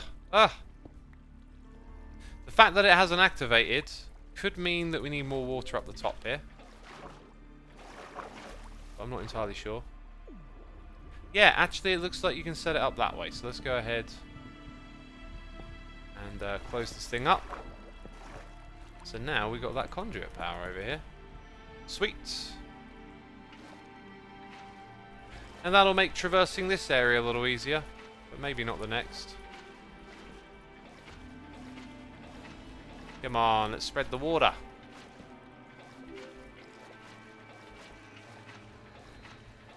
In theory, this should be a pretty quick way of doing it, right? Ah, it's just not working.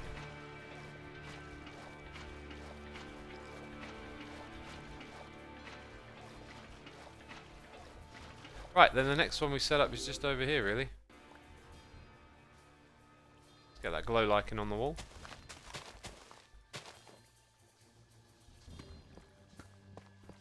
Sort of in that space is where we're going to go and set this thing up. Oh, look at us. Lucky us. Some tough. Nice and easy to break. Good stuff. Right. Are you using a dolphin there?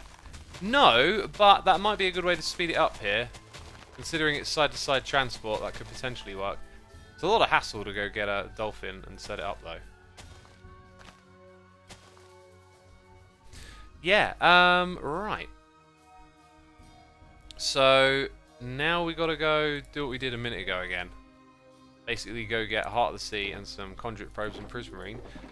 Let's grab our diamonds then. We know exactly how much they cost. 1 diamond block. One more trip over to the shopping area. I'm not sure we're going to get to go to the third set of tunnels today, but we'll see. Tunnel building is a timely thing, isn't it? The radius of the conduit is 96 blocks, so it reaches in both directions more than 60 blocks. Oh, Taubar, you tell me that now. I don't trust that, though, because when I did the testing in this area, vertically, it was 96 blocks. Like, if you go to the top of the skull, the conduit power runs out. Also, if you read that on the wiki, it's not always correct, remember. So, when I placed the conduit we already have in our base, I managed to squeeze it in, so if you're at the very bottom or the very top, which is like 100 blocks distance, you run out of the conduit probe power. So, on that note, I think I'll actually keep it the same. Tansuo to visualize where the conduit power reach. By Tansuo, do you mean Mini HUD? Because Mini HUD might have an overlay for that.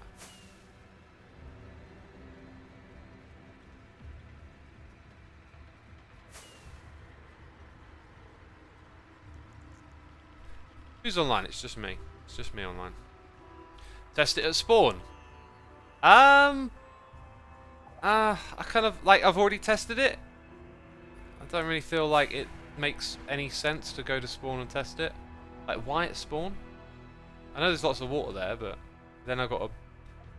Yeah. I think Mini HUD's probably the best thing to check. Bin juice. Oh, wait, do I just put it in the same thing, don't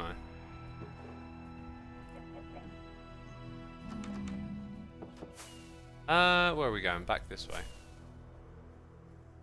Talbot says it doesn't really matter anymore. Yeah, exactly. At this point, like, I should just persist and put in 2, really. I've got the Nautilus farm.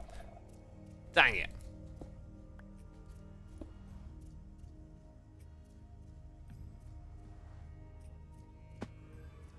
Fegley says, did they release another one this year? I thought Dwarf Fortress was an open source game being actively developed since 2002, like Train Tycoon.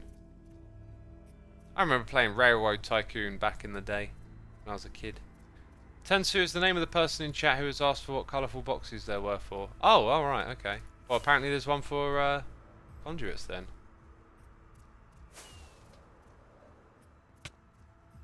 The reach of a conduit is 96 blocks. With a 120 long tunnel, having one somewhat in the middle should cover the entire thing easily. 96 in both directions. Vertically, it was not 96 in both directions. And I will be very confused. I mean, it's happened to me plenty of times that I test something and then it turns out I'm wrong. But, like, I put the thing in, went to the top of the thing, and the conduit effect ran out, right? And then I went to the bottom and it ran out. And I placed it very carefully in the very middle.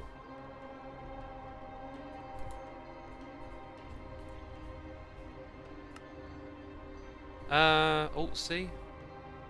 Think that works? No? Oh, golly gosh.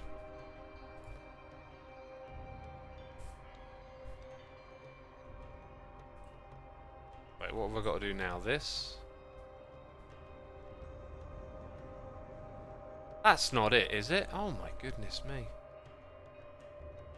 Oh, that I cannot explain. That I cannot explain. Tested it, like, measured top to bottom, went and put the conduit in the middle, went down to the bottom, the effect ran out, went to the top, it... Oh dear, right. I'm just going to put 2 down there since we've gone and brought that.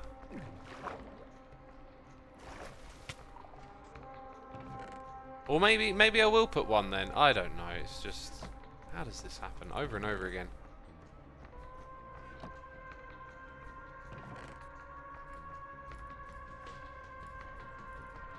Yeah, so another conduit. Well, didn't I just say... I'll hold on to that. I'll put that in my valuables. You know, valuable items, useful items. Maybe we'll just put it in there. And then we'll move the other one. That's what we'll do. That's what we'll do. Right, so to go down, we've got to go up. That's how the space works. Dumb question, but did you have 42 blocks on the conduit face? That is a... Well, yes, apparently. That's a great question, though. I might have not finished putting the conduit in place when I tested it. That is actually a pretty significant possibility. Because I was building it, then going off to test it, and then coming back. It doesn't seem likely that it would have played out that way, but there was definitely an opening to get in, and, you know, because I didn't seal it up before I finished testing it. Huh. There you go, you might have an answer right there. The conduit doesn't matter anymore. Stop talking about it, says Talbar. Jeez. I mean, what if I wanted to talk about it? Gosh. Right, 700 then, I guess, is the coordinate for the conduit. Since we've got to build one more, I guess we'll rip out the old one and just put it right there. Now I've got to remember where the old one is. I'm standing next to it, how convenient.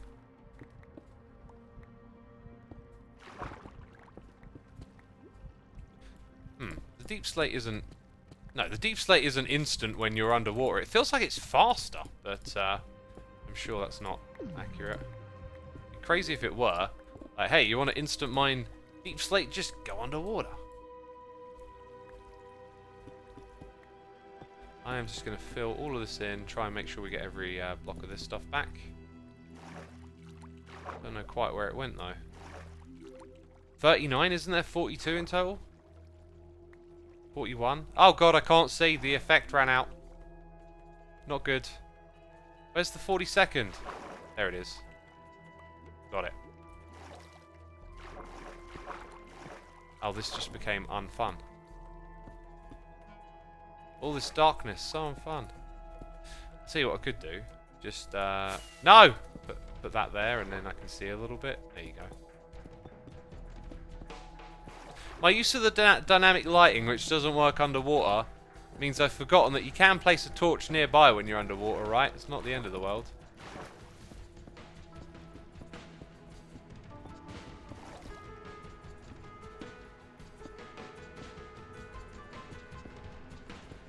It's like we were never here.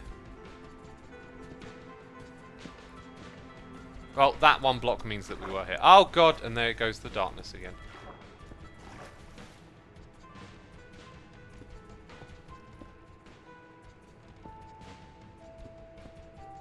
Right, so let's go over here and put it in.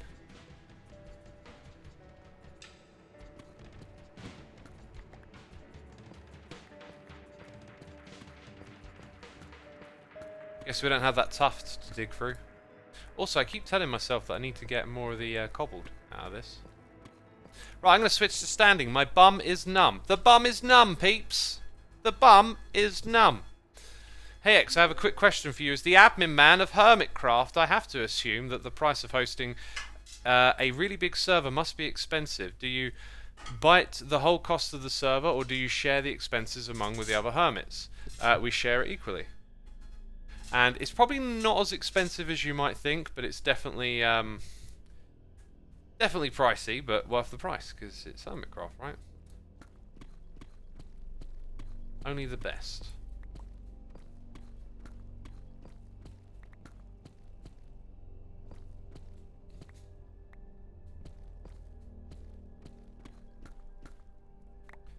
Very good.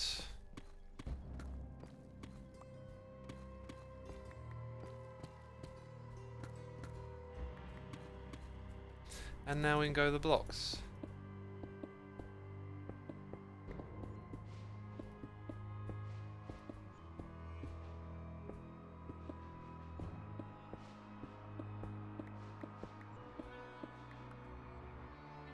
All good so far.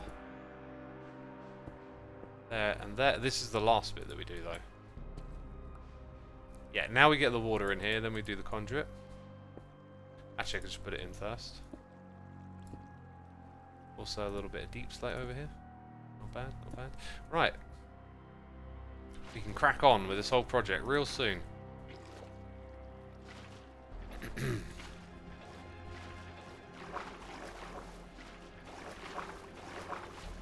And now we should get some conduit power. Hey.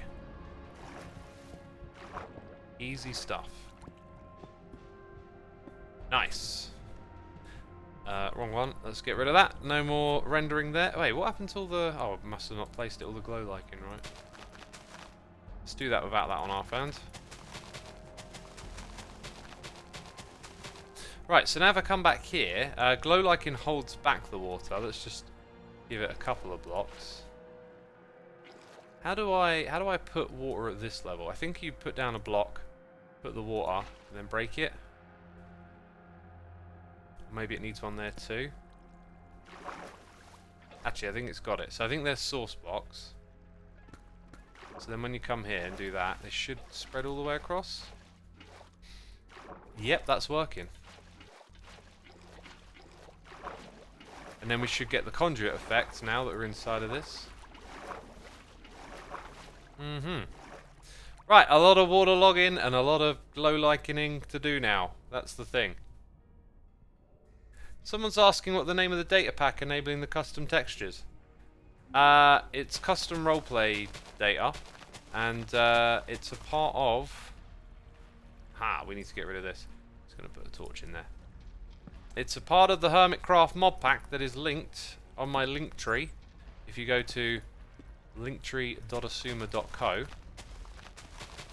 it's the Hermitcraft mod pack, and you can find it in there.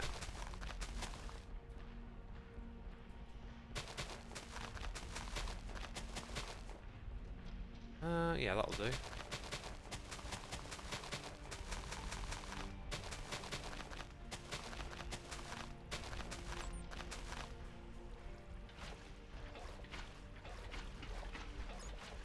Hey X, what's the radius of the conduit's power capacity? Apparently it's 96 blocks, like, out from the center. I always get confused with radius and diameter. Do you know what we haven't done today? We haven't been over to David Copperfield. I imagine there's plenty of stuff for us to pick up there now. I think what I might do here is this. I don't think that really messes with the farm over here or anything, but holds back the water, right? Now we need to go all the way down to the other end again. And we've got a bat down here. Blind Disney is here for 7 months saying, good morning, Xisuma.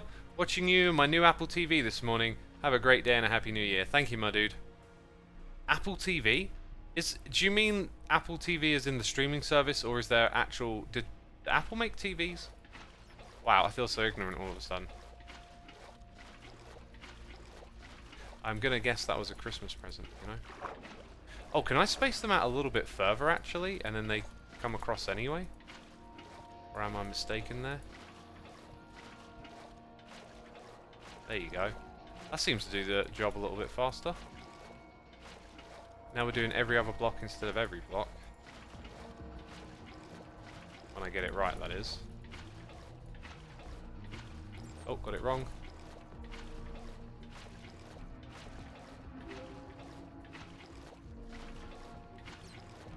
God, it's so grindy.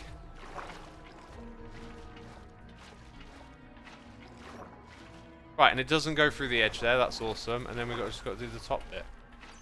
Ah, but here is another awkward thing. Oh, I can place it on the ceiling, right? So if I do that... Yeah, it hasn't gone through there. And now it's spreading all the way over here. Awesome! Right. Now we get to go and just finish this whole thing off.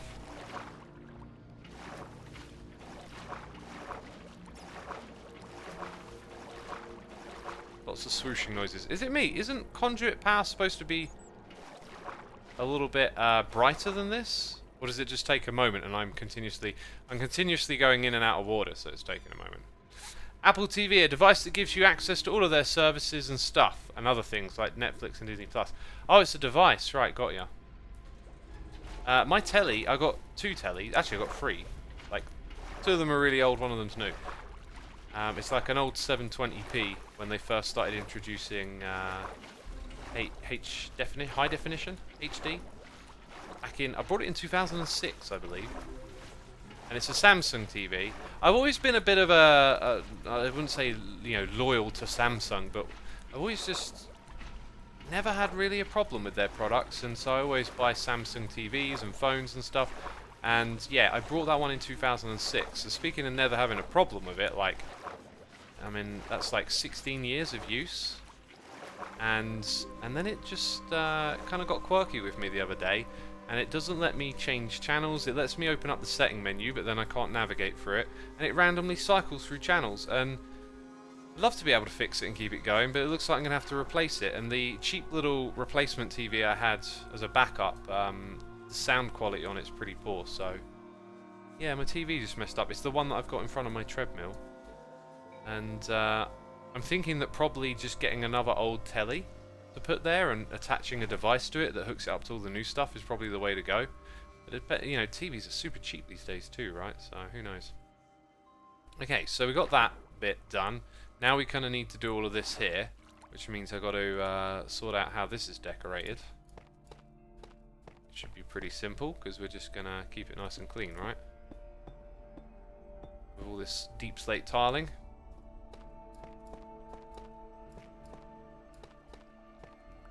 Oh no, don't do that. I've got stuff down there. Speaking of which, yeah, I don't want it going into the caves and messing up all the lighting down there.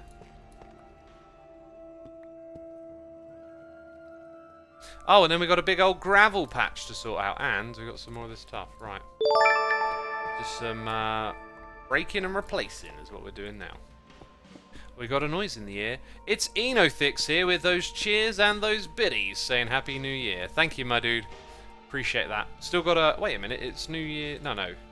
It's New Year's Eve today. Yeah, it's tomorrow's New Year's Day. I was just thinking, is there a part of the world where it's actually New Year's yet? But no, I don't think there is.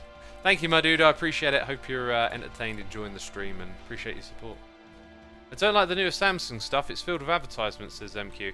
I don't really know about that because my Samsung devices don't have advertisements filled in them, so I haven't experienced that. But yes, Samsung is like a brand that I've never had an issue with, and talking solid state drives as well as TVs, and yeah, just once you develop a track record where you buy stuff from this company and it works, you tend to get comfortable with that. I know some of you out there will probably have had negative experiences, which is always unfortunate.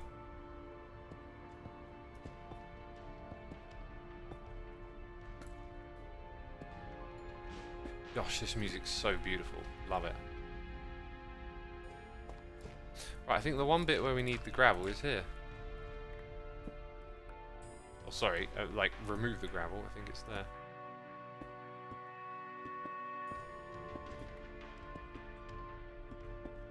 Alright, looking good.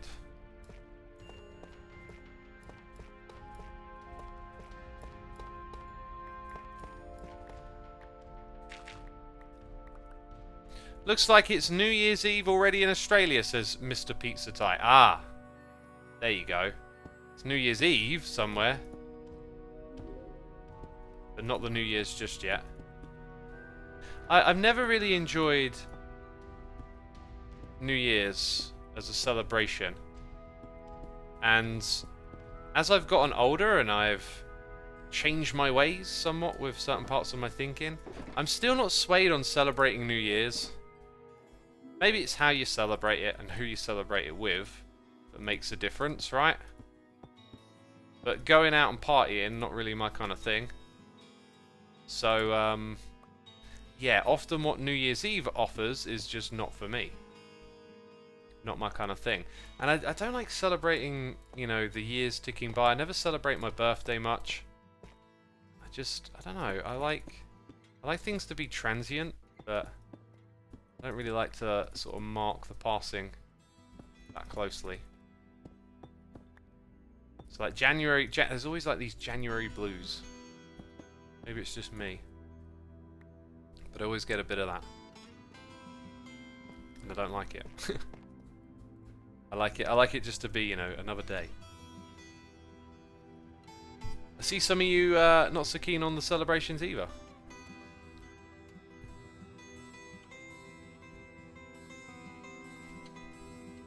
Right, just looking at how we're going to arrange things around here.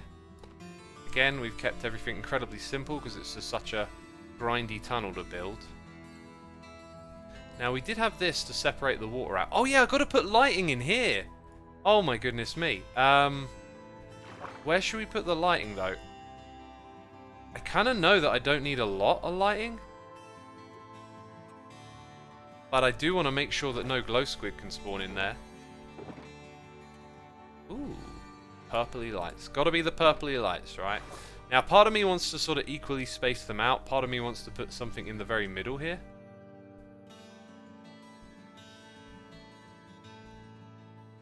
That is the middle. 1, 2, 3, 4, 5. 1, 2, 3, 4, 5. 6, 7. I think I can get away with just having one in the very middle, possibly. Although the corners might escape the block light level. That, I think, is one away from the very center. So that would be the very central block that I would have there. Let's press F3 and then fly over to this corner. So the block light level comes down to about 1, 2.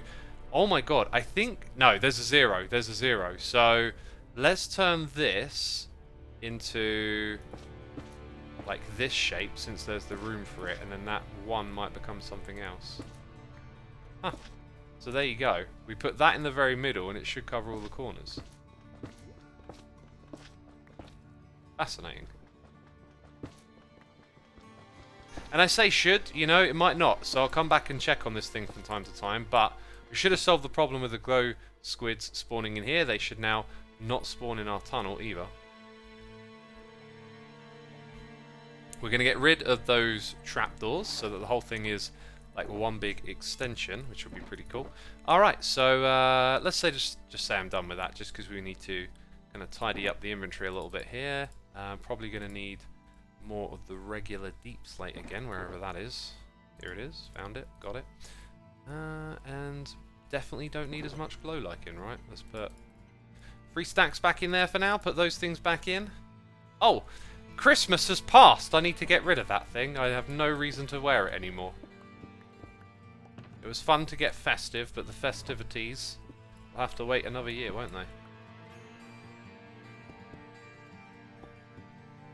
Right, I no longer need this scaffolding either. It was a temporary form of access.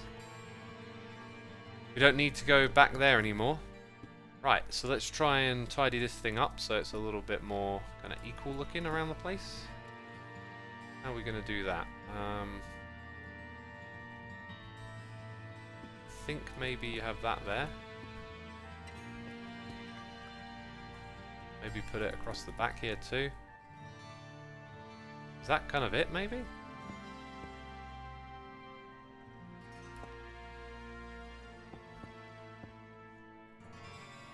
Oh, that's sort of... Right, that's like an extension of that wall. So you'd want like an imprint over here so it can be mirrored. which would be nice and satisfying.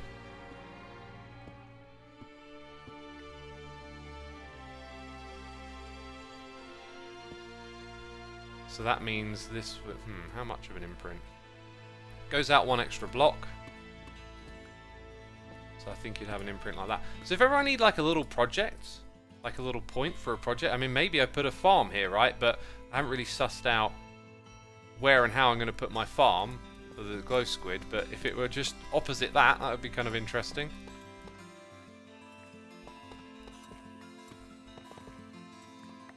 Wow, I need some light over here, please. Can't see what I'm doing. So you go over there, 1 extra block, then you got that lip, then it goes up and across. See, what I could do is I could put more of these amethyst blocks in this area and maybe tie it up that way a little bit.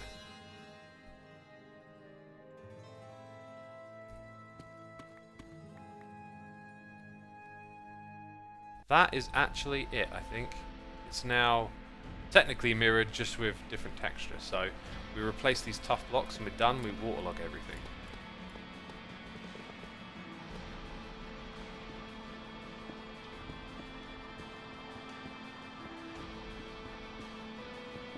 Pretty good. I'm happy with that. I think actually I might put like a row of blocks like that.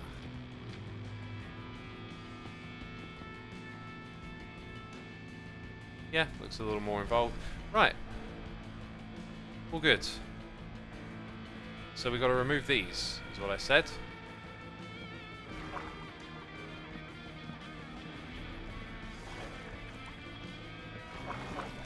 And pick them up. If not, no worries. By the way, those glow squid haven't been killed. Should we kill them since we're in the area? And then make sure that they're not fresh spawns. No fresh spawns.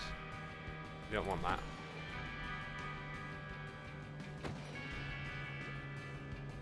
Ka-cha! Right. Oh, not quite. Not quite ka-cha. Almost ka-cha. Diagrams says morning, everyone. It is definitely not morning where I am, but morning to you anyway.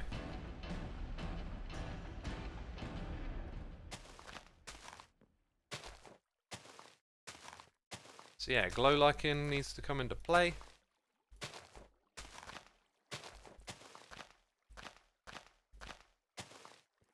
Like that, and then probably just across the back here. That should cover all of that spot. Right, we shall borrow some water from in there to help us do the rest of this.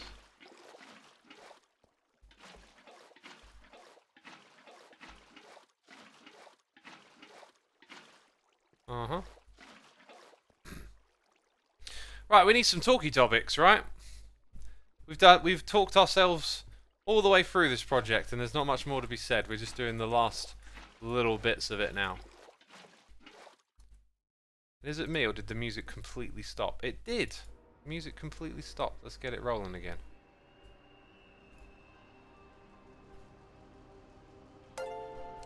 Hey, 12-hour half day is here with the Prime. Thank you for using the Prime on me, my dude. Hope you're enjoying the stream. Having a good time. Thank you ever so much for your support. It is appreciate. Appreciate, right? Is it me, or is it not formed? No, it's formed. It hasn't formed water sources just in this area. I think I know why. So if we go ahead and just make sure there are water sources plastered through here, then we should be good. I think I'm overdoing it, but better safe than sorry, right? Yeah, that seems to be fixed. Bring it over to this spot. Wow. There you go. Did I put them in here? This is where it's tricky, like with a staircase like this. I'm not sure I've actually put it in everywhere it needs to be. No, that looks good. Yeah, we still need to do it all like one level at a time, which is annoying.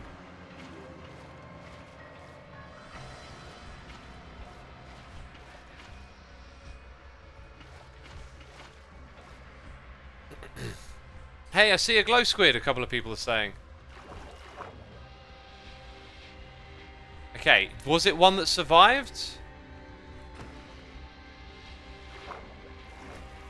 Okay, there are definitely no survivors, so when we come back next time we will know for sure. Because I feel like I've been pretty close by to the farm. If something were going to spawn there, am I not a little too close? Or maybe I am. You know, maybe I am just far enough away that they can spawn. That could be a thing, right?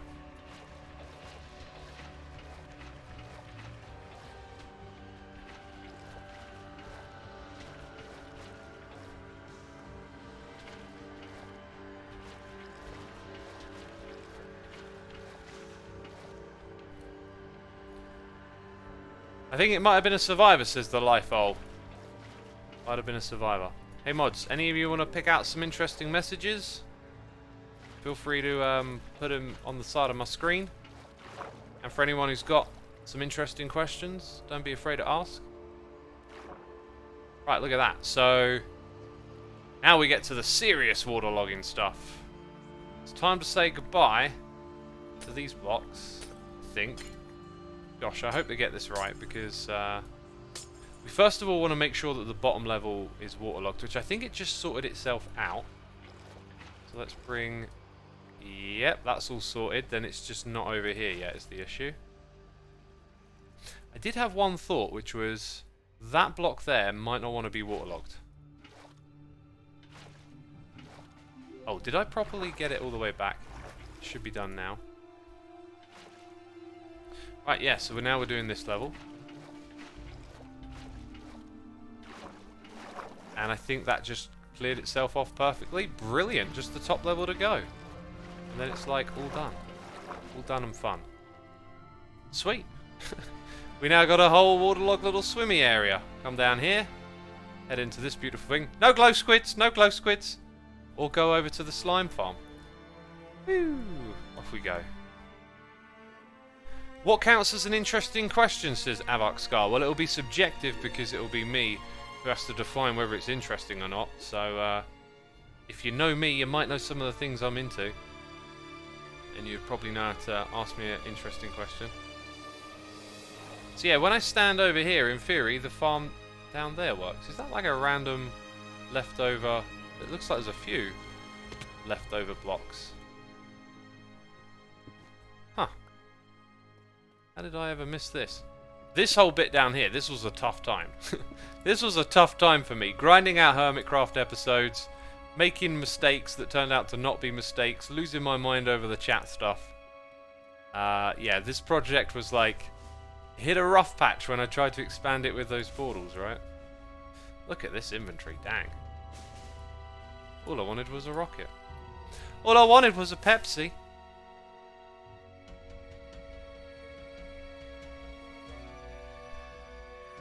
Do you think the species that are invasive to an area that benefit from the area should be kept, says 29. I think you're playing God to some extent when you intervene, but I think the reason we intervene with things like that is for the preservation of ourselves and other species on this planet, right? So, you know, ultimately, I think life finds a way, doesn't it? And to say who's the judge of where it should and shouldn't find a way is a tricky old thing. But I imagine we will do these things with the motives that align with our interests as well as that of the planet. Because we live here on the planet, so you know, if something invasive gets introduced into an area, a group of people somewhere make the call. They make the decision, don't they? They figure out if they think it's good or not. And I think there are probably many opinions on the how and why of all that. Now, you saw it come out, right?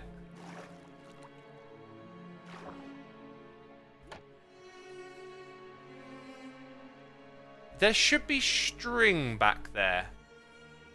String... Ah, I know what's happened. The string is in my inventory. Yes, I understand exactly what's happened. So, because I opened the trapdoor, it allowed the water to flow in. Right, so now what I have to do is place it back and never open that trapdoor again. Slight flaw, never open that trapdoor. Hex, I used your item swapper mod on my mod pack with create mod in it. Is there a downloadable JSON file that you used on your creative series?